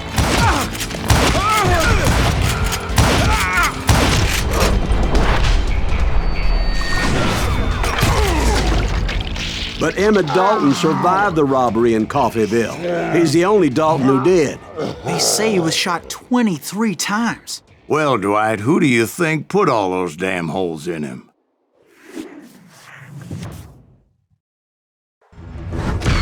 But I have to admit, that boy had grit.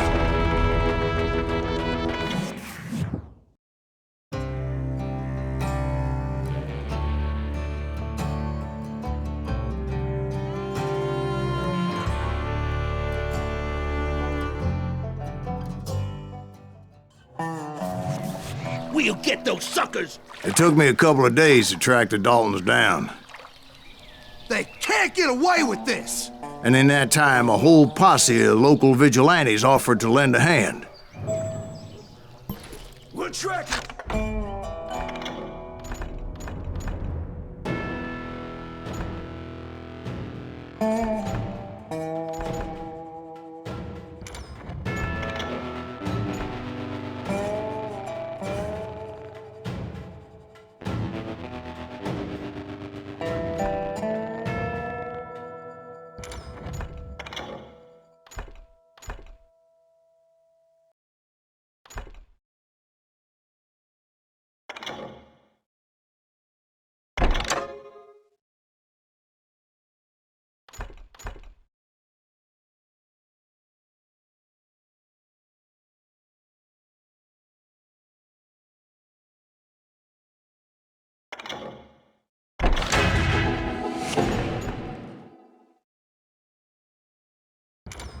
They seemed as determined as me to find those outlaws. But as we headed into those swamps, it was like I had my own private army. There was no way those boys were getting away this time.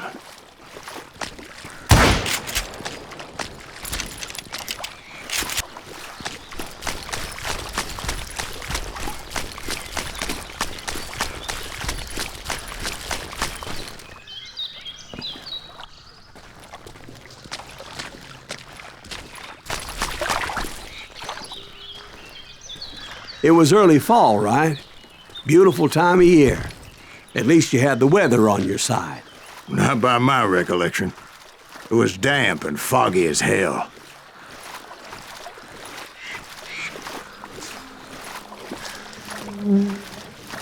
It was tough to stay on a true course, so we kept an eye out for landmarks.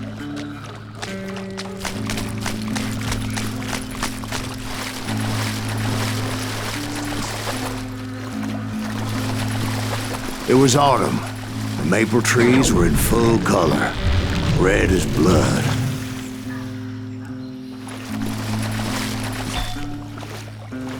The rains that year were torrential, so the whole area was flooded. The vigilantes had spread out wide, and pretty soon I couldn't see anybody. Bury them in the swamp! Plant them where they stand! Except for some bitches ahead of me wanting to do me harm. So I had to face them alone. I wondered why my compatriots didn't come running when they heard the shots.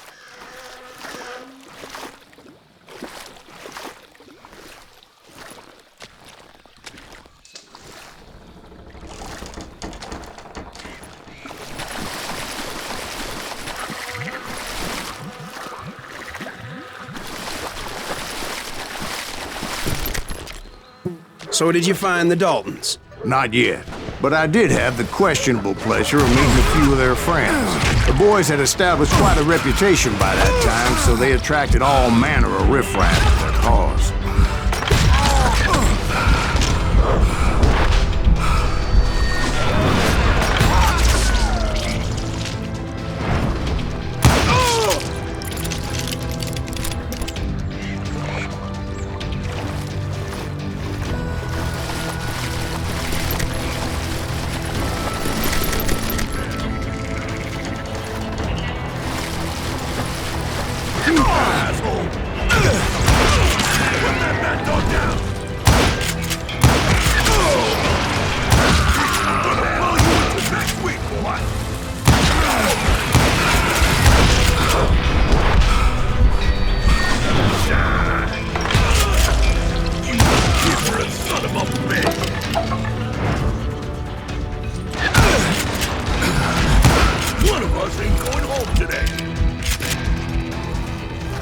And my reinforcements was nowhere to be seen. Point being, I was under serious attack.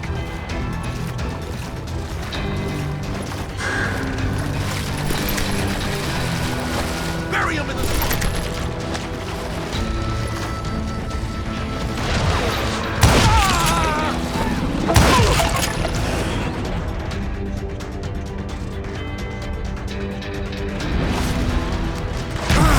Kill that!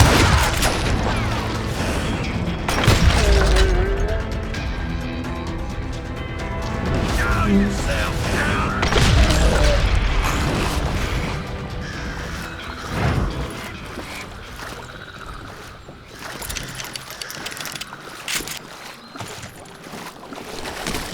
Well, luckily, a barn materialized as if right before my eyes. I scrambled up top to get a better view.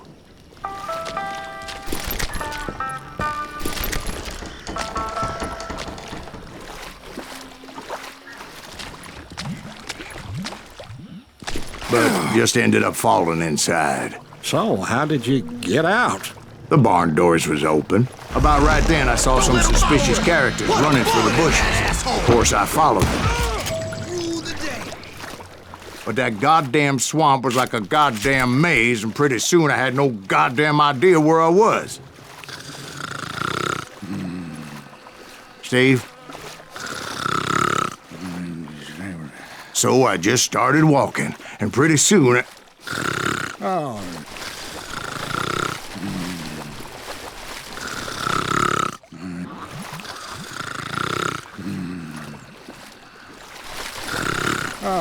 Steve? Steve! Huh? Oh, no, I'm listening. Indians surrounded me from all sides.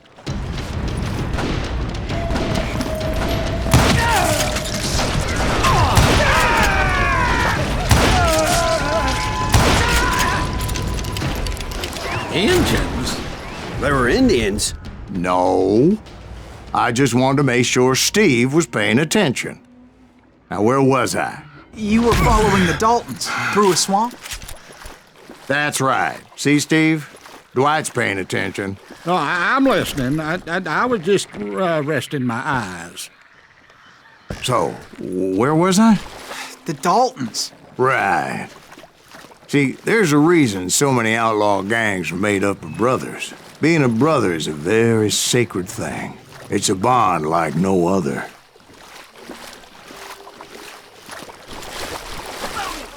Stop that, son bitch!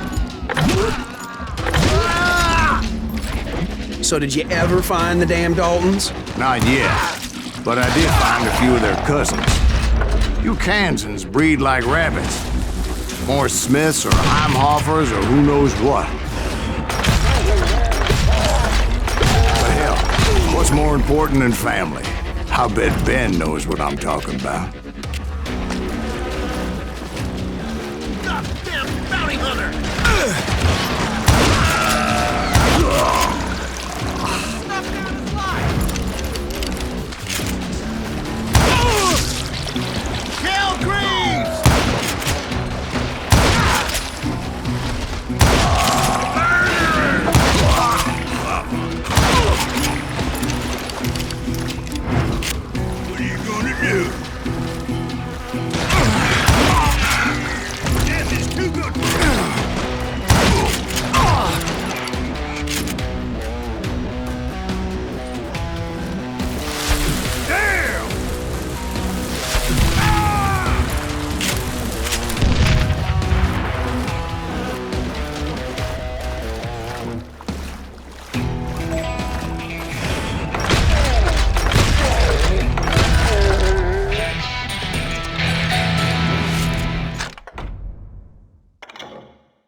I knew those Dalton boys were out there somewhere, standing together against anyone who would threaten them.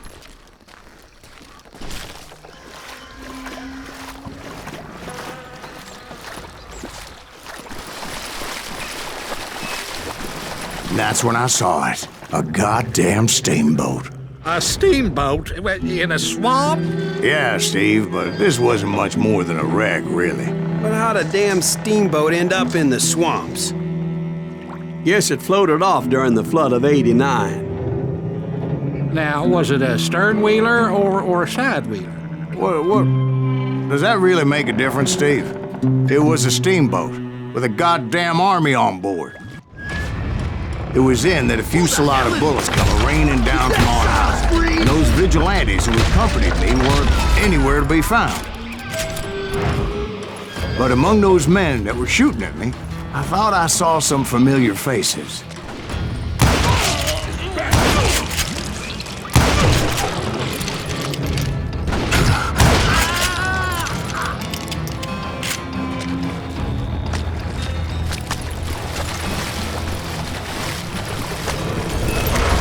Somewhere up there, the Daltons were waiting on me.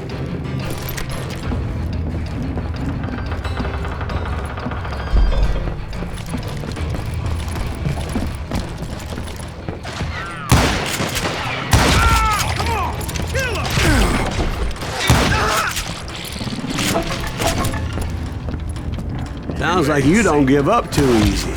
That's the kind of man I am, Ben. I set out to do something. I do it. Surrender just ain't in my nature. Plus, I'm stubborn as hell.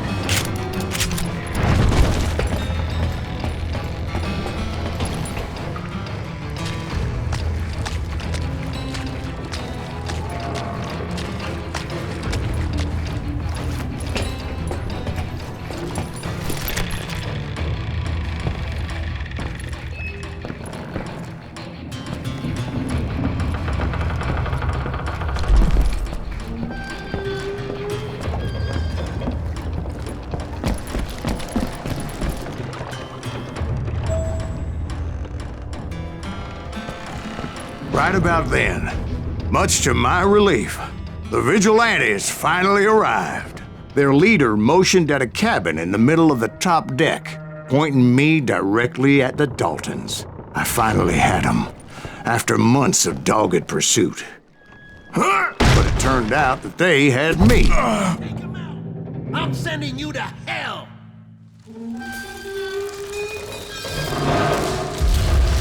The Daltons had played me like a fiddle. Apparently, the vigilantes were on their damn payroll. They didn't just want to shoot me. They wanted to burn me alive. But finding my way out of a burning labyrinth proved to be quite a challenge. It was a riverboat, right? I mean, it's not like it was a goddamn ocean liner. Well, yeah, but I was in a fight. Did you hear about that ship that's gonna launch next year? Largest one in the world. You're talking about the Titanic. If you ask me, it's too blessed big. I don't think it'll even float. So anyway... Don't be stupid, Steve. They know what they're doing. They say that the Titanic is unsinkable. Oh, God. But getting back to that steamboat, how'd you get off it, Mr. Greaves? I took in a lot of smoke that day, so I admit my recollection might be a bit hazy. But somehow I managed to finally disembark. It was time to settle this once and for all.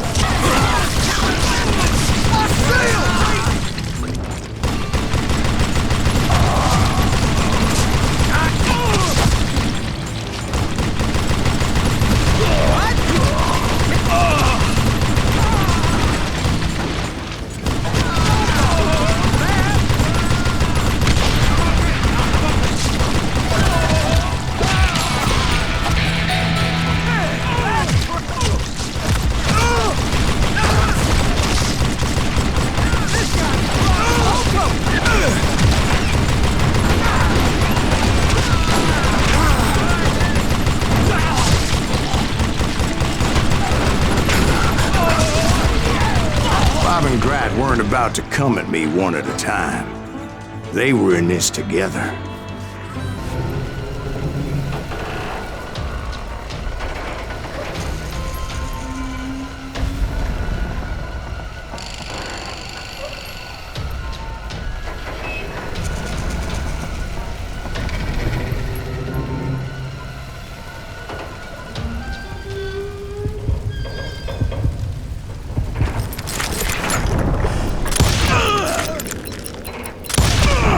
They got it wrong. A sad end for those two. If they'd only known that Emmett was still alive despite his wounds. Paroled 14 years later, he moved to California and sold real estate and lived off the legend of that fateful day. And the tragic death of his two brothers.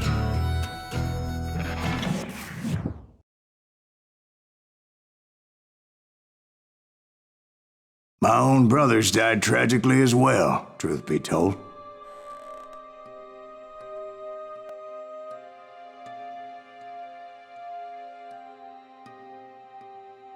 It was 1868, and me and my older brothers were pulling a tidy profit running cattle into Juarez, Mexico. One night after my brothers retired for the evening, I found a little poker game in a cantina with a couple of cowboys. And I just couldn't lose. I even won an old Spanish coin that had to be 100 years old. Well, I was mighty pleased with myself the next morning as my brothers and I rode for Texas. But before we crossed the border, those cowboys caught up with us. It was Johnny Ringo, Roscoe Bob Bryant, and another asshole named Jim. They wanted their money back and everything else we had, including our lives, as those boys didn't want us coming for them later. Bob put that old Spanish coin in my mouth and said, "I won't have it said that I left you with nothing, boy."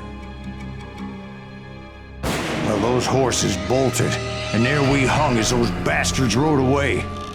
The branch finally snapped under the weight of the three of us, but being my older brothers were bigger and heavier, they were already dead. And right then I swore to myself that I would avenge them. Ringo you know about. But Bob eluded me, until I heard he was riding with the Wild Bunch.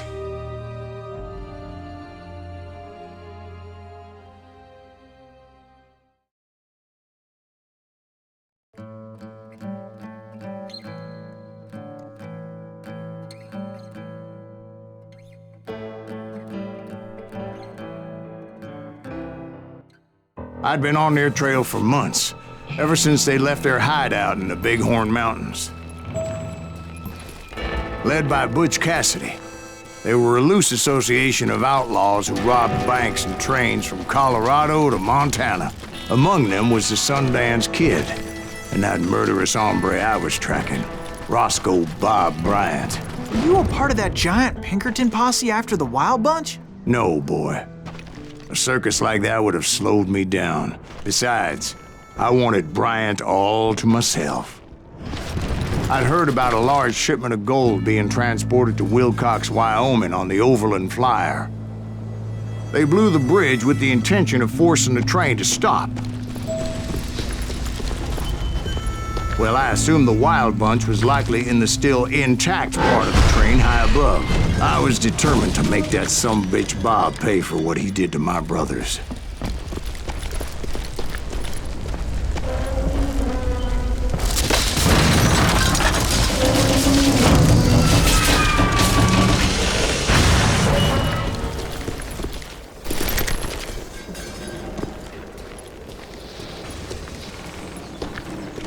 Ears are still ringing from blowing up that bridge. What'd you say? I can't hear a gun. Well, Shit. I made my way That off sounds unscathed What and came the upon a few hell? members of the gang and had no choice but to dispatch them. From there, I had to negotiate an even more precarious route. But first, I would need to get my ass out of there.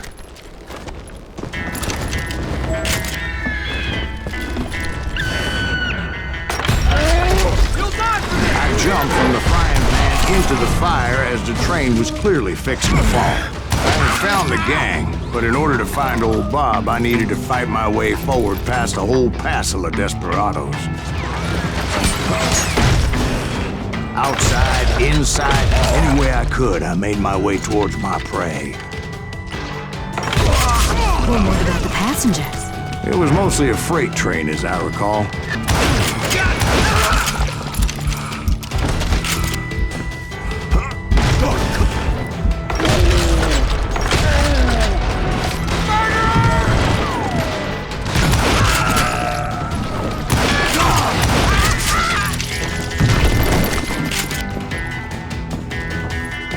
As I mentioned before, I am not fond of heights, but I was too busy dodging bullets to worry about falling to my death. Odds were I was likely to die that day anyway, so I was determined to take down as many of those bastards as I could. At times, it was like shooting ducks in a shooting gallery. The only difference is these damn ducks shot back.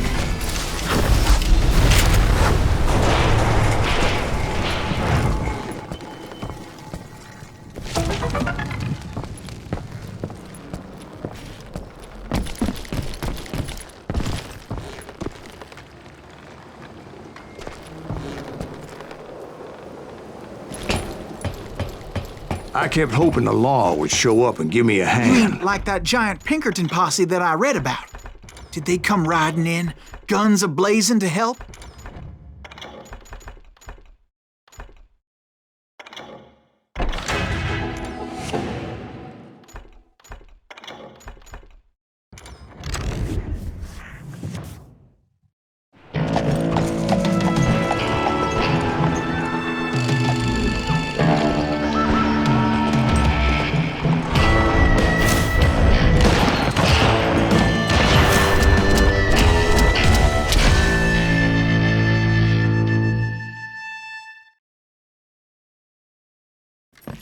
help?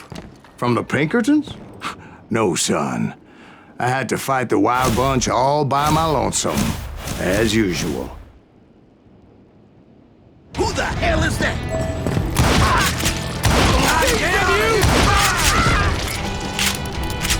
Got cover!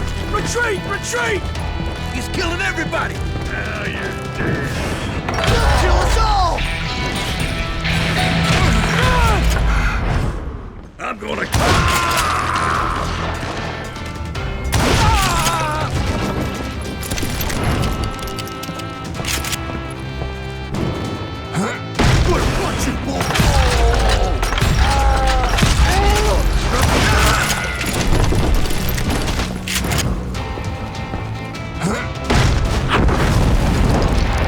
My guess is those dime novels didn't portray this as it happened, did they? Only a few stragglers were left. I had to cut them down pronto if I was going to stay on old Bob's trail.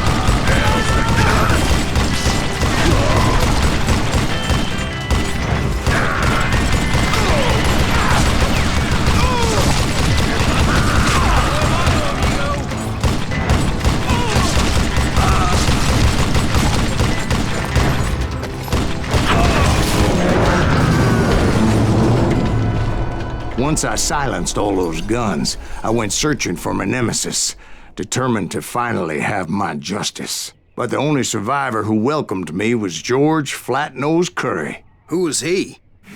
The fastest gun in the gang. Right after Sundance, I mean. And Kid Curry, and maybe Elsie Lay. Though some folks might dispute that.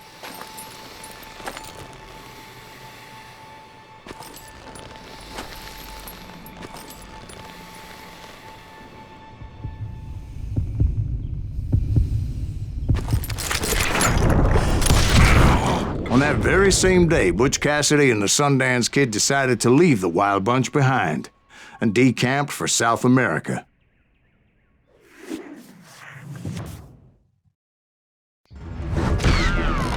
They ended up living down there for many years, but I'm sure you already know all about that.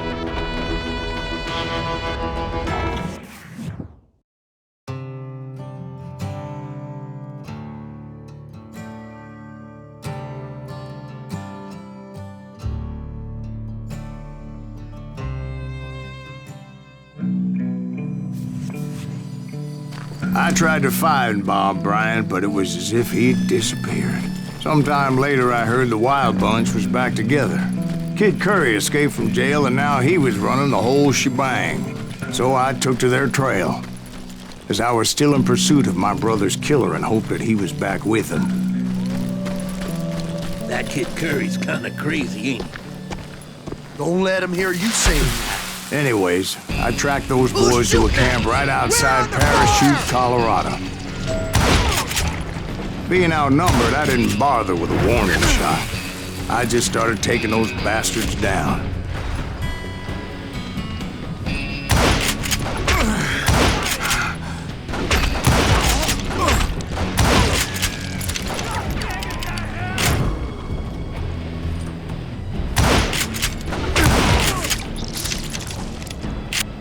Old Bob wasn't among them, and neither was Kid Curry. I could sense him close by, however, plotting something nasty. I just needed a clue as to their whereabouts.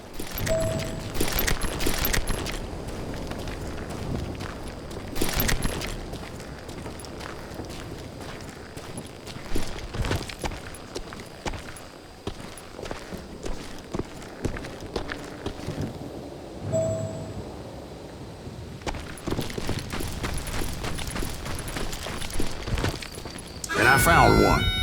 A map with their bold plan clearly marked. This time they were fixing to blow up a train trestle. Property of the Union Pacific.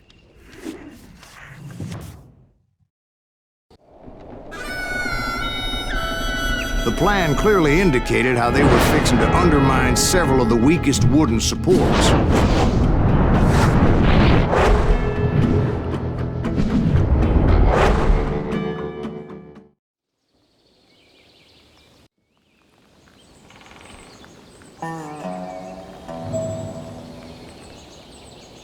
Kid Curry was considered the wildest of the wild bunch.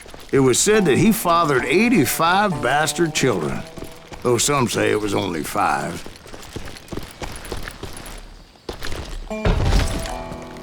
Kid Curry had bragged to a whore how he was gonna rob a train heading to the U.S. Mint in Denver.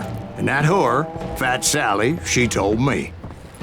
The bridge was rigged with dynamite, so I decided I'd best be careful confronting those bastards.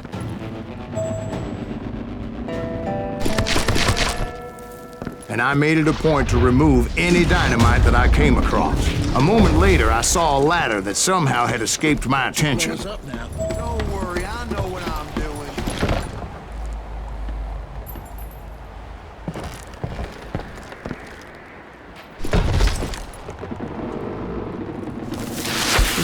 God damn it! What the hell? But the Wild Bunch did not take kindly to my presence and attempted to blow my head off. It appeared the kid had found a number of new recruits to bolster their ranks. Guess there's always desperate men willing to trade their lives for stolen treasure. What happened next? Well, having removed the first bundle of dynamite, I decided I might as well remove the other one. Once that was done, I figured I'd find my way from there.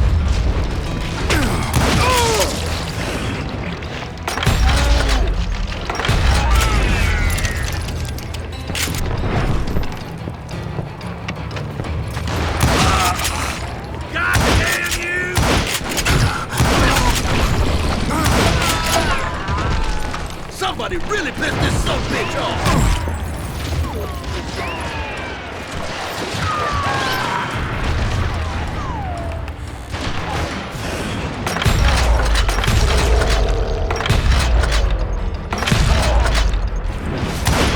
Now you're really pissing me off!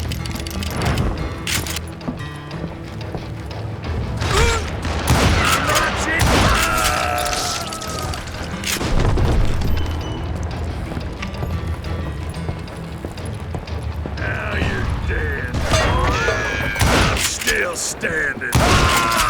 So, what happened then? Had to remove more of that damn dynamite.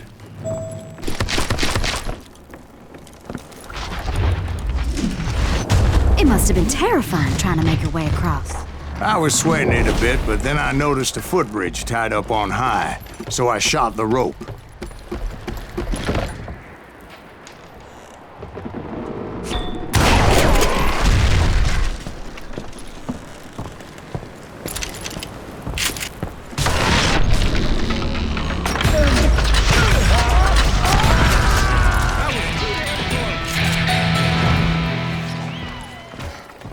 So that was all the dynamite? Funny you should mention that, darling. As actually there was a 4th charge impeding my progress.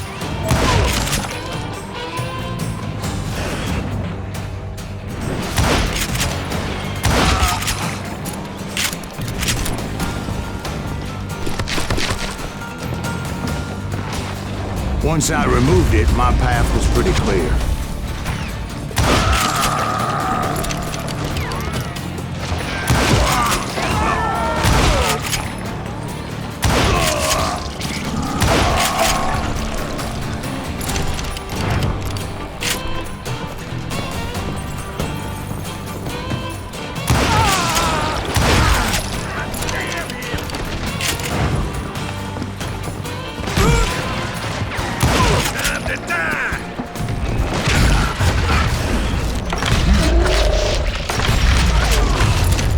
So I proceeded onward and realized that that way just wasn't gonna work.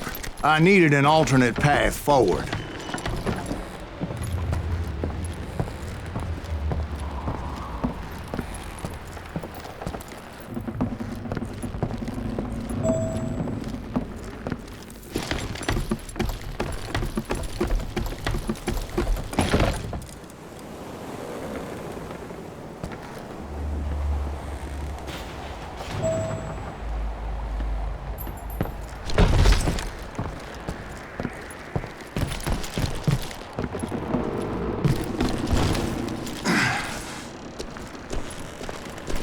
Luckily, I found a cave, and as I made my way back to the bridge, I saw something that concerned me.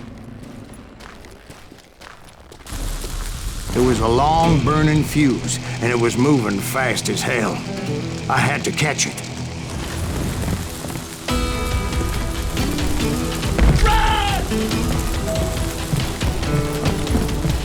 The burning fuse was so damn quick, I had to run like the wind.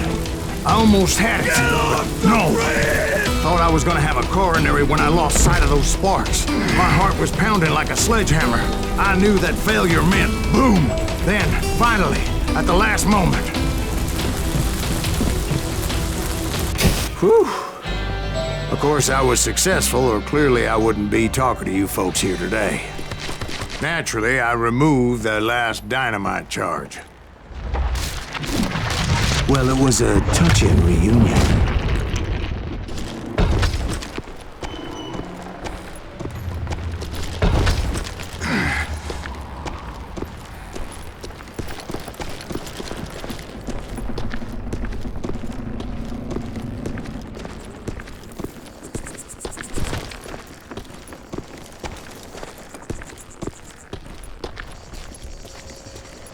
Kill that SOB! Make him bleed! Send him to forget! Finally, I found those boys. Or more precisely, they found me. This crazier than Kid Curry asked me! Nuttier than a damn fruit! Shoot that asshole! Gonna be loud!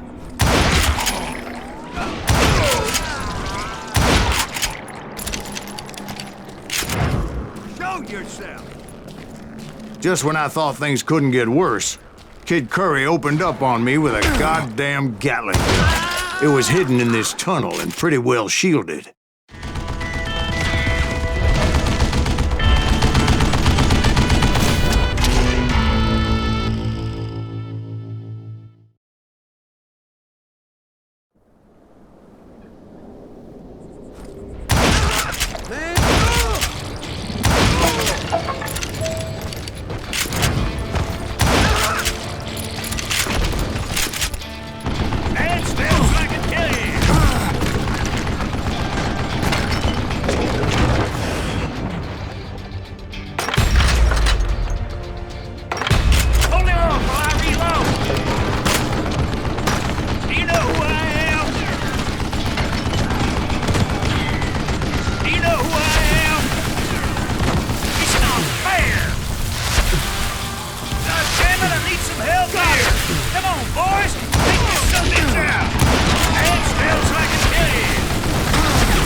Eventually, I brought that tunnel down. And that's when I met Kid Curry himself.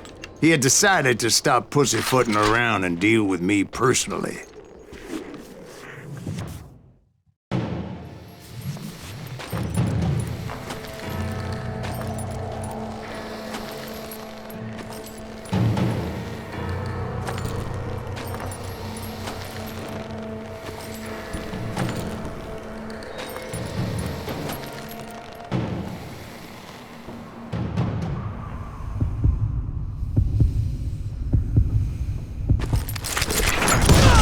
Fast as he was, I was just a bit faster. And as he lay wounded, I demanded to know the whereabouts of Roscoe Bob Bryant. He shouted at me, "Is that what this is about? Bob went with Butch and Sundance to South America.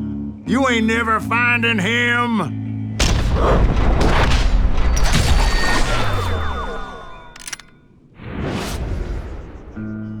Those were his last words.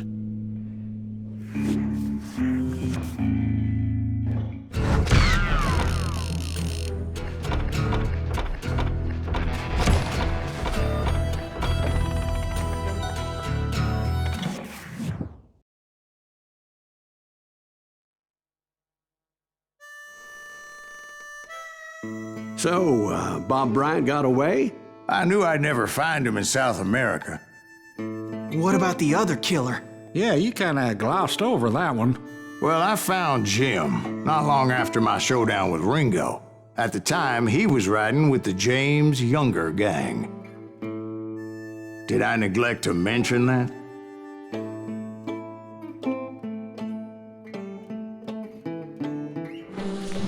Jesse James? The greatest outlaw who ever lived? Jesse and his kin rode with Quantrill when he raided Lawrence, Kansas, and killed near 200 people, boy. Nothing great about that. And from there, him and his brother went on to rob banks and trains from Kansas to Missouri. Which is why there was such a rich bounty on their heads. 40 grand for both of them, dead or alive. That's one hell of a payday.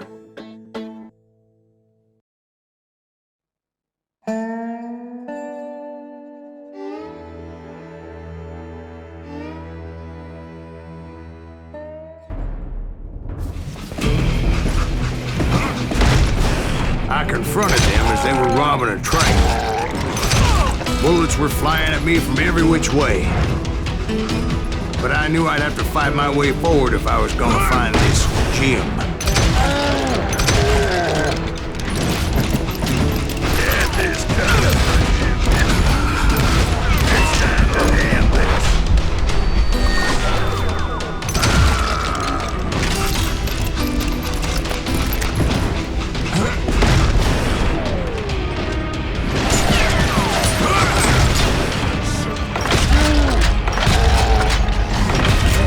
Now wait a second. Now, how'd they stop this train in the first place? Well, the James boys were experts at this.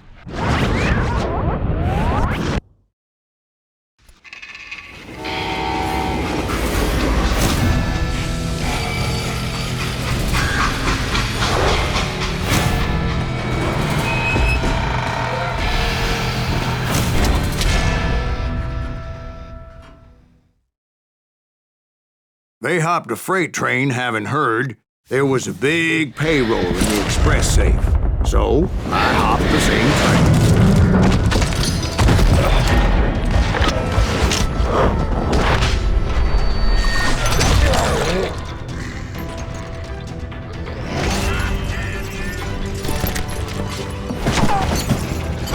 The James Younger gang was decimated after that little fiasco they had in Northfield, Minnesota. So Jesse needed more men and took on the killer I was after, along with a host of others. I was hoping to find my man and put a bullet in his head. Climbing around that train, I must have swallowed 100 damn bugs before I reached that... James Younger gang pulled the first train robbery west of the Mississippi. Sounds like you hold them in high regard. Everyone knows they were the most famous outlaw gang ever. And you took them all on by your lonesome. Again, I'm finding this all a little hard to swallow, friend. Well, maybe you need to wash it down with some whiskey. By the way, did I mention that that train was flying down those tracks like a bat out of hell?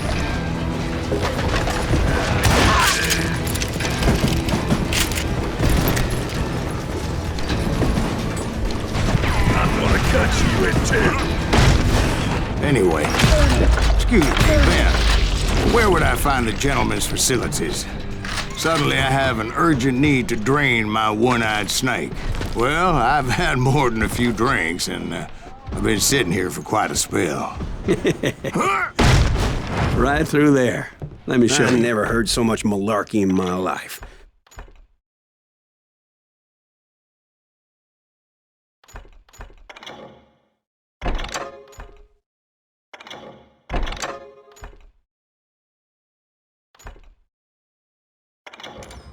You think he's bullshitting us? You don't think he's Silas Greaves? I think he's just some old drunk looking for some free liquor.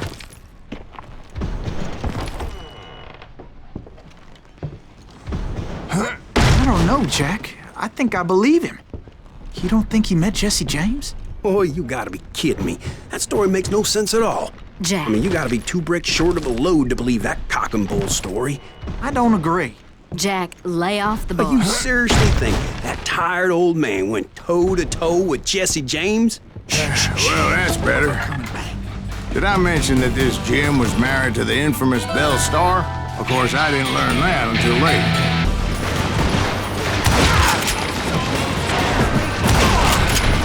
At some point, some sumbitch saw me and shouted out, "It's the damn Pinkertons!" It's the damn Pinkertons! Now, I never worked for that limey cocksucker, but I guess they assumed I was one of his assassins.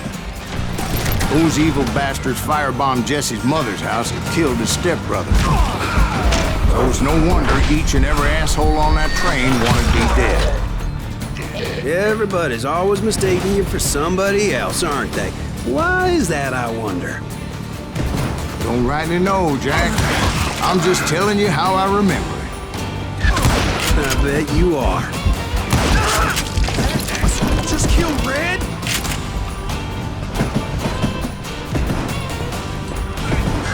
Son of a bitch.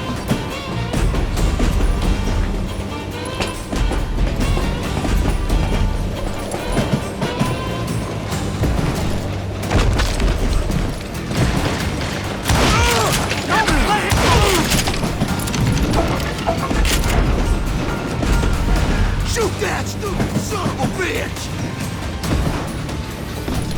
I came across a flat car piled high with logs and had to come up with a creative way to make my way forward.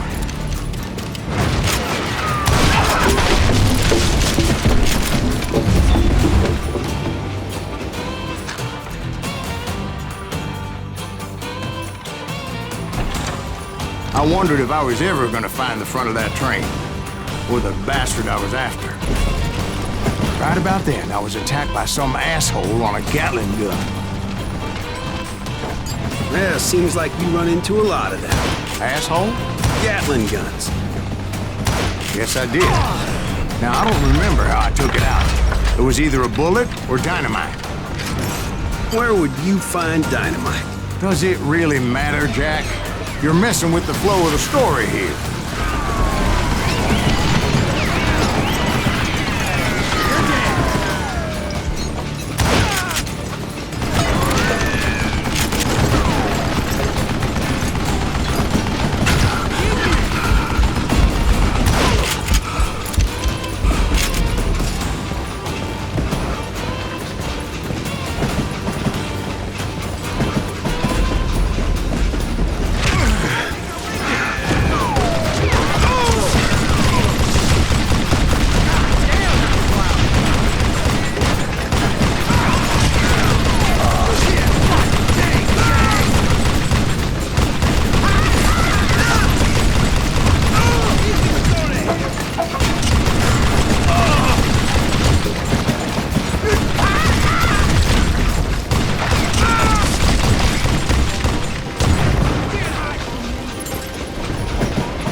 I was looking for Jim and shooting any son of a bitch stupid enough to get in my way. And that included Jesse James himself.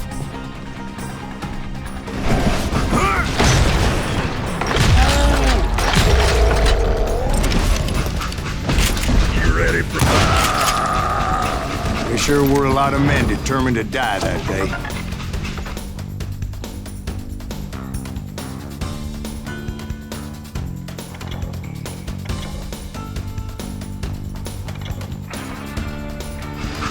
You know you can't beat me.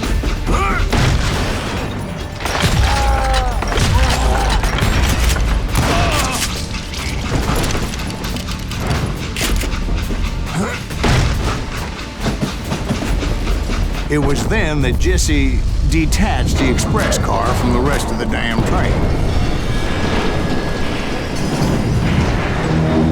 I could see Jesse waiting for me, fixing to kill me so he could get away with all that money.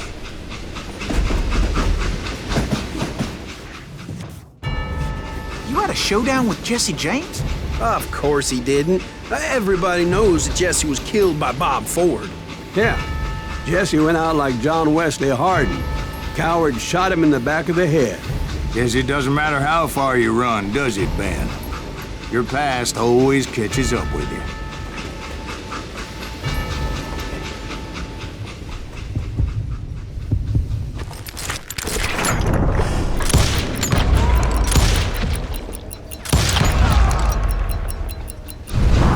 Yeah, I didn't kill Jesse James.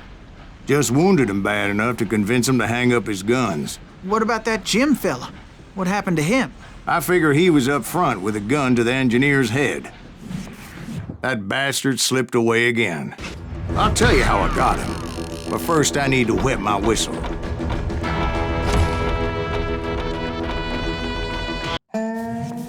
After my showdown with Jesse, I continued to track his brother, Frank, and that sumbitch Jim.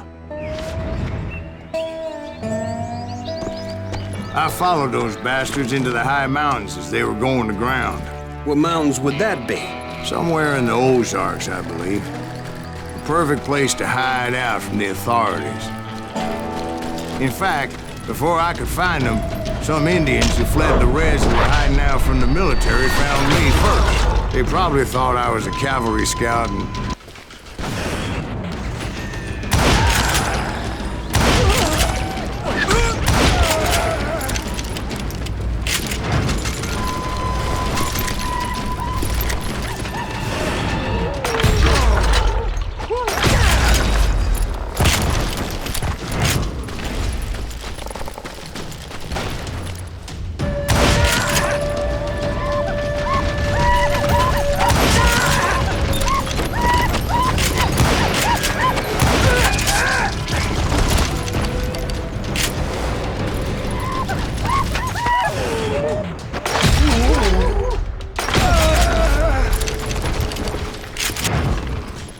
Hey, how about another whiskey, Ben? Nothing better to soothe the troubled soul.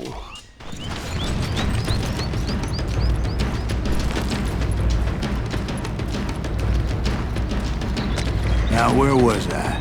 Indians, right. I had more than my share of run-ins with the Red Man. Like that time. Did I tell you about Grey Wolf? Yes, sir. You did. Ah, of course I did. In fact, I can still remember that old medicine man's words to me. Jesus Christ, we're back to that again? You carry great darkness in your heart. It will claim your soul. You will come to this place again and kill many more men.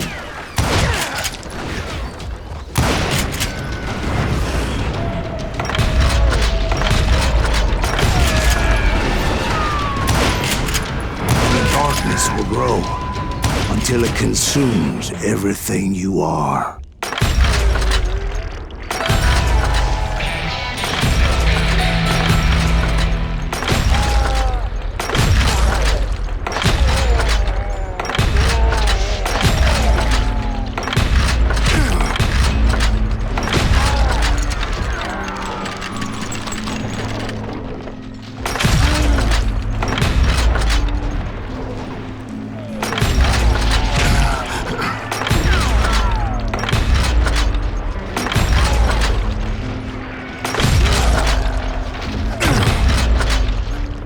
So, did you ever find him? Who? The man you are after. Let me ask you something, Ben. You ever think about death? Mr. Greaves, are you all right? Ooh, death. Ooh, death.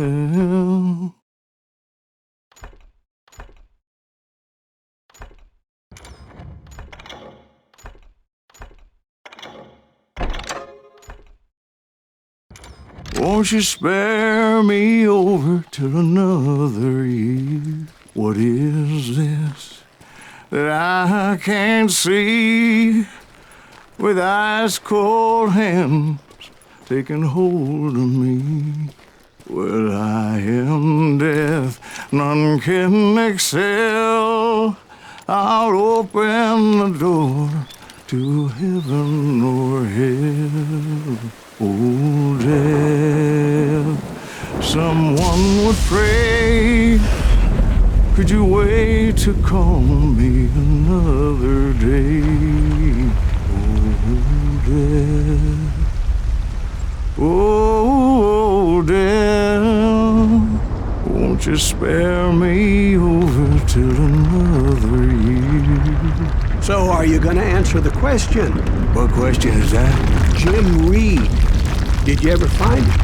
Reed was indeed that son-bitch's surname. That's right, Ben.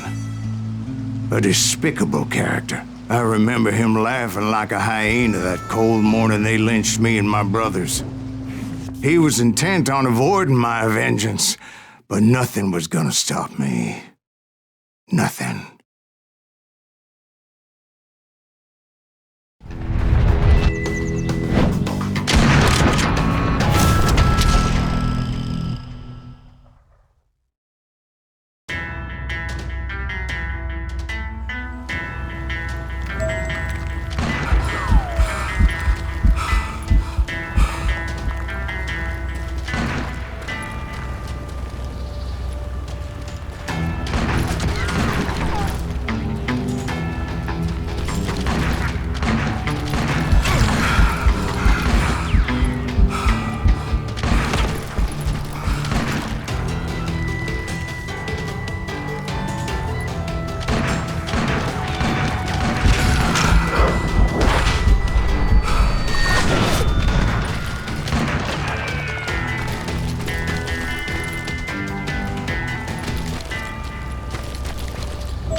And when I closed in on him again, he backed off again, looking for a better angle on me.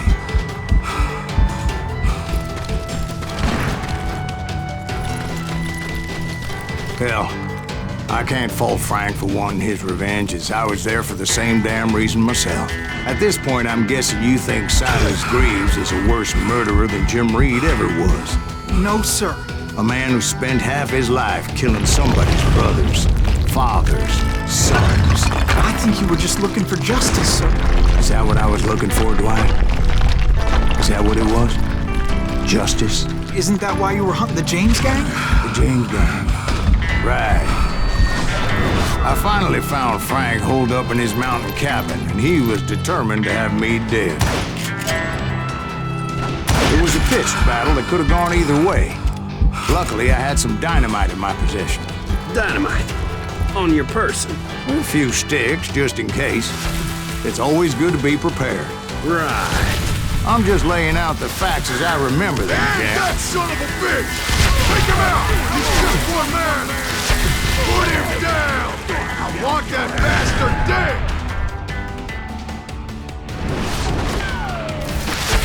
You ready for a belly full of buckshot? You just brought hell.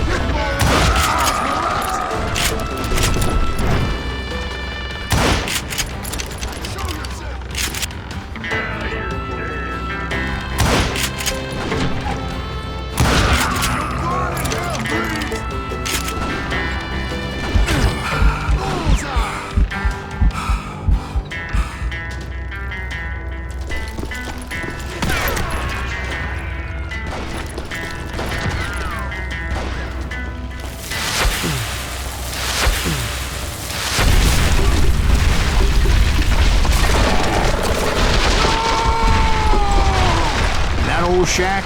Well, it went tumbling right off that cliff. With Frank James still in it? Yes, sir.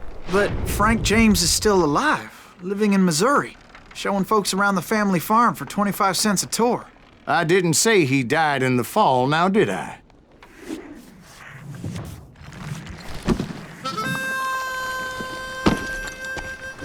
I'm done with this damnable outlaw life! Kill me, don't kill me, do what you will! At this point, I just don't give a shit! I explained to Frank that I had nothing against him personally and that I was looking for someone else. You want Reed? Have at him! I never did like that bastard! I am done here! We parted in peace as Frank pointed out the path to my prey before making his way back down the hill.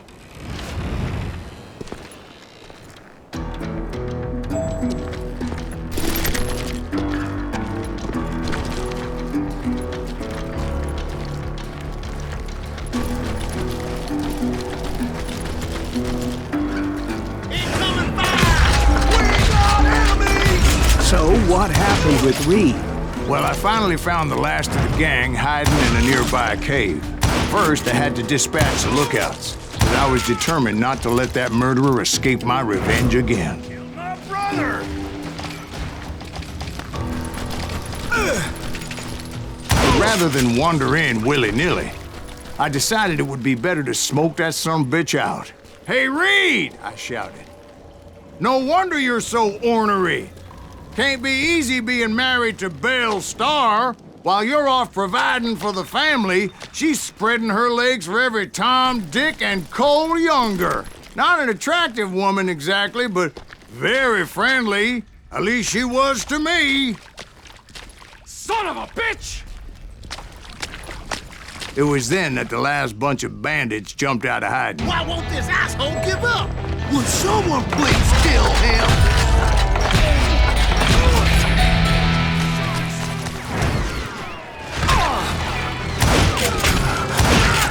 I don't think he knows who we are.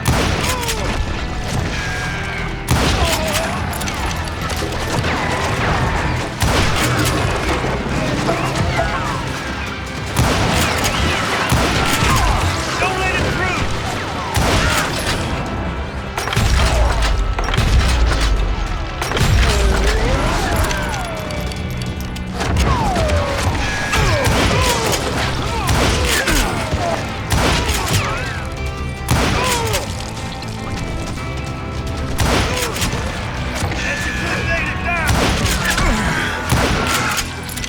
Eventually, it was just me and Reed.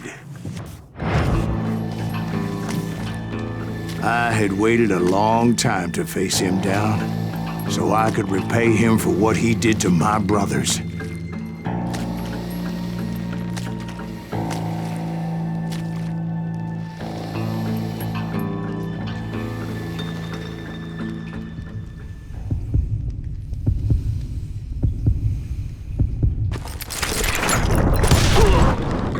And repay him I did.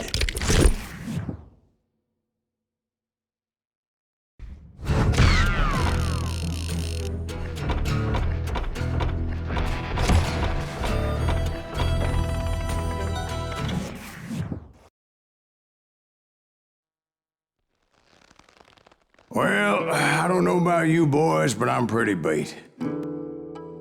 Well, it's too damn bad you never found that Bob character. Seems a shame you never had to pay. Well, funny thing about that, I did have one more chance at him.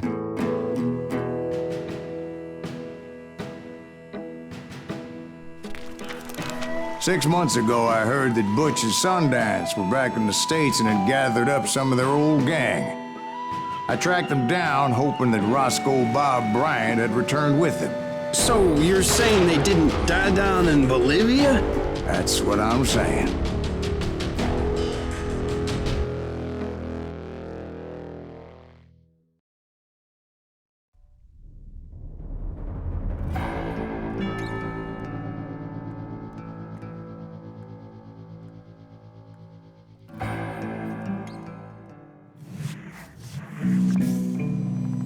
For 40 years I had waited to get my hands on the last of my brother's killers. Not even an army of demons could have stopped me now.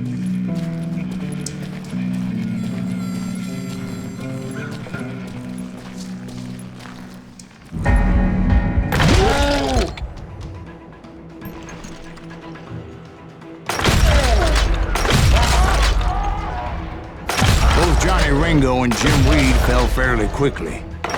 But the last one, Roscoe Bob Bryant, that son of a bitch had managed to escape my vengeance time and time again. I couldn't even be certain I'd recognize him after all those years. By now, he had to be close to 70. For all you know, he could have been dead. That thought had indeed crossed my mind, as did others. For instance, did my thirst for vengeance turn me into something worse than the man I was after? By this point in my storied career, I had killed more men than Bob Bryant ever had. I was furious as hell at that bastard for making me who I am.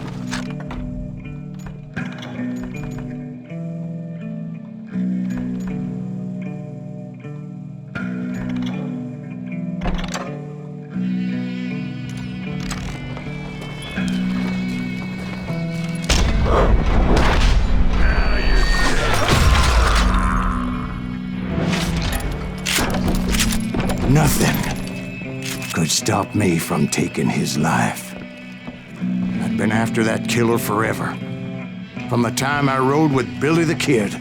But that chapter of my story you already know. Chapter of that fairy tale, you mean? Suddenly, it was 1910. There I was, an old man roaming a ghost town dead almost 2 decades.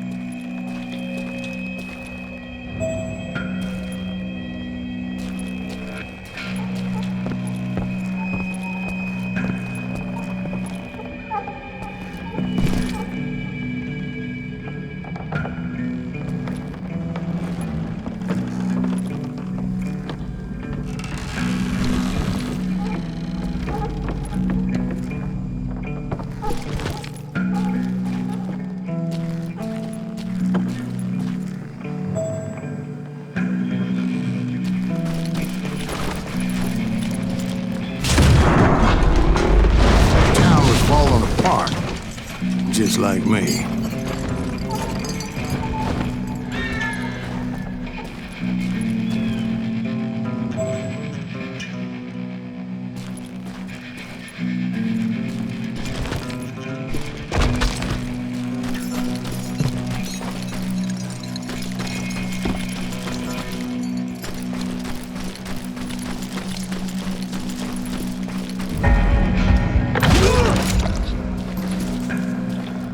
But I wasn't about to call it quits.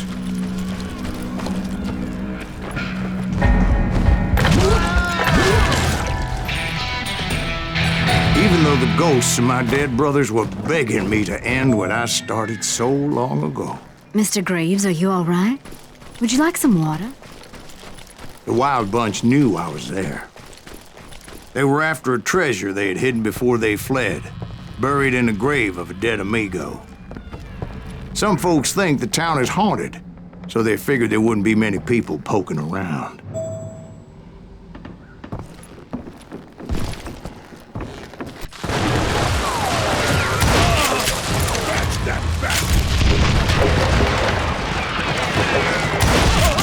Kill that old...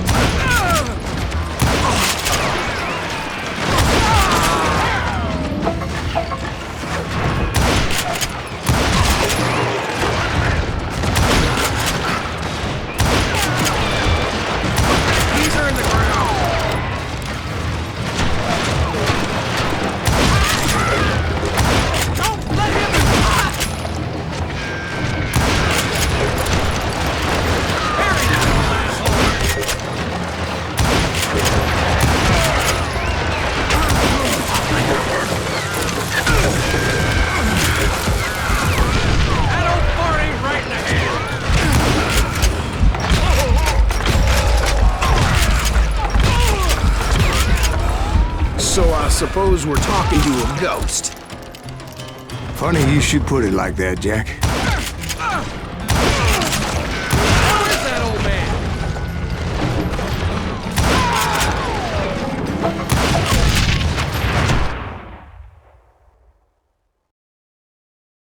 Because when I woke up... From the dead? There was silence all around me. I can swear to God I saw Billy then. Billy who? Billy the Kid.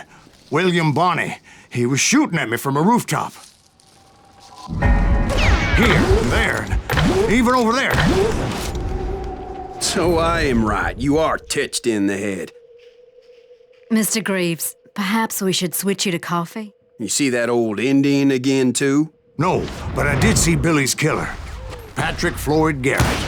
He came at me guns a-blazing. But I knew that old war horse had died 2 years before. I wondered if maybe I was dead too and confronting the ghosts of my past. Perhaps all my sins were coming back to haunt me and drag me down to perdition.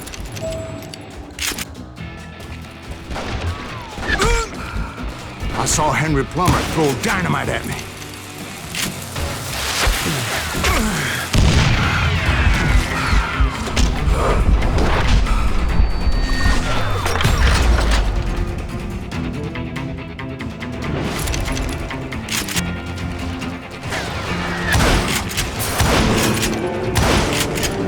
Gates of the cemetery, I saw John Wesley Hardin, just like I remembered him.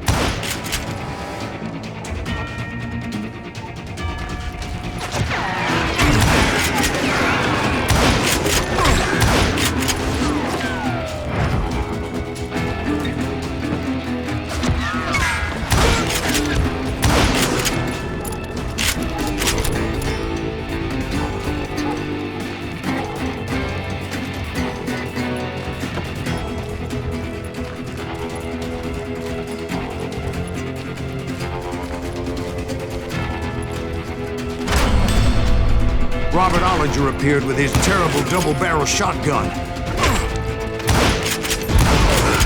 No ghost army was stopping me. My father-in-law got hit with a fallen branch. He spent the rest of his life talking to dogs.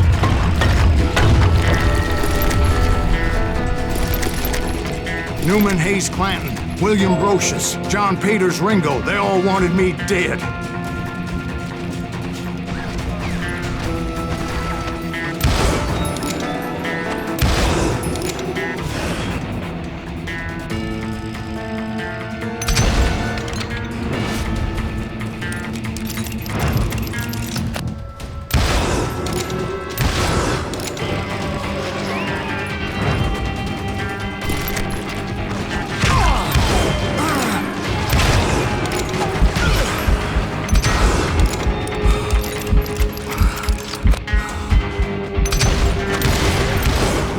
The Dalton brothers, Robert and Grattan, guardians of the Garden of the Dead.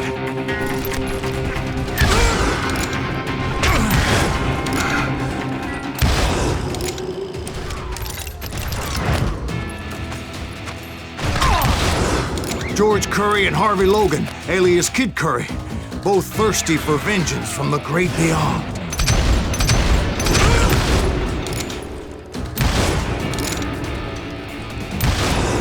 Jesse, Woodson, James, and Jim Reed. Each one deader than the next. I thought I would go crazy. Thought?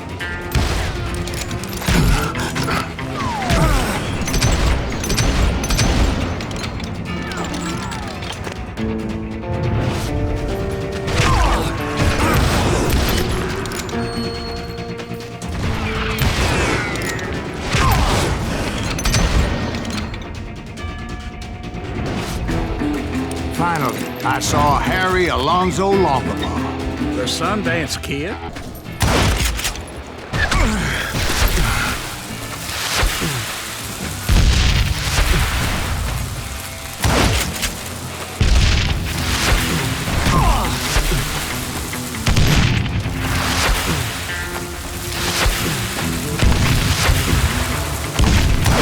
Then I heard a voice call to me from afar.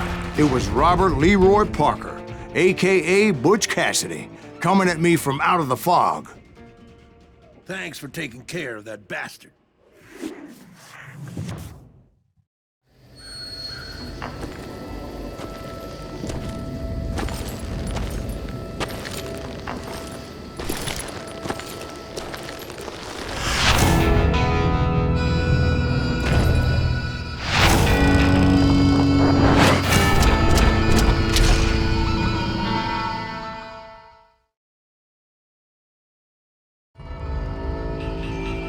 But the kid wasn't quite deceased.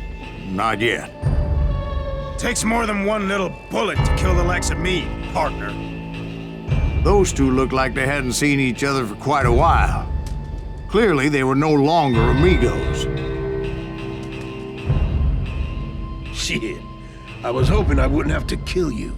You won't have to, Butch. I'm killing you first. I asked him about Bob Bryant. but they were too busy with their own heated conversation. Let me get this shit straight. You want my money and the love of my life? You frittered it all away, Butch. Etta's mine. And so is that damn money. I didn't want to shoot anybody until I had an answer to my question, but those boys didn't give me much of a choice.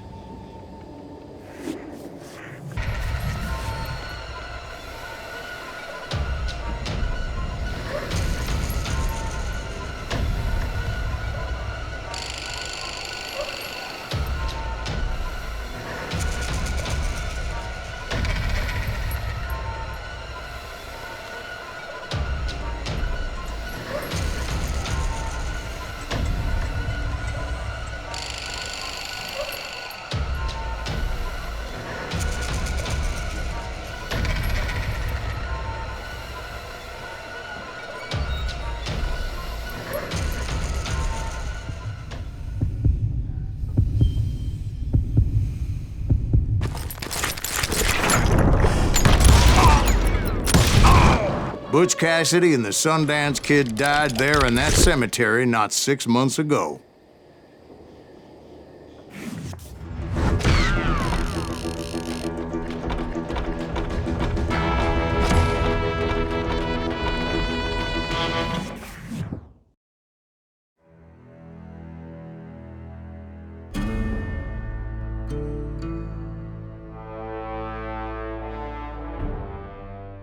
Butch Cassidy and the Sundance Kid were killed by the Bolivian army. Everybody knows that. That's the legend, but it ain't the truth. So, you never found Bob? There is no Bob. This old sumbitch ain't even Silas Greaves. Sir, is that true? Have you been pulling our legs this whole time? Well, not the whole time. Oh, man, I think you've worn out your welcome here. Maybe you're right, Jack. Maybe it's time to pay. You see, Ben, or should I say Bob, your past always catches up with you. I was a different man back then, crazy. Drinking, I've changed my ways, I swear to you. If I could turn back the clock, But you can't, Bob.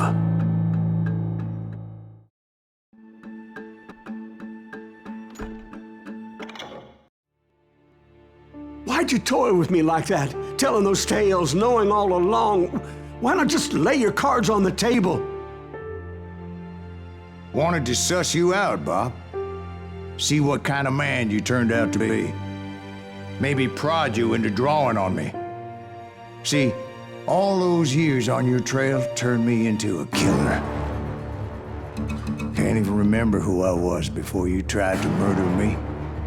You, on the other hand, walked that very same path in exactly the opposite direction. What do you mean by that? You think your life is worth sparing, Bob?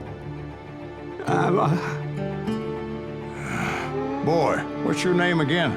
It's Eisenhower, sir. Dwight Eisenhower. What do you plan to do with your life, Dwight Eisenhower? Tomorrow I'll be leaving for West Point, sir.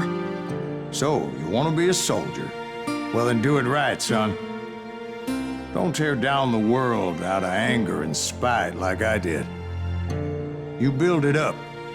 You do something decent with your life, you hear me? Sir? Yes, sir.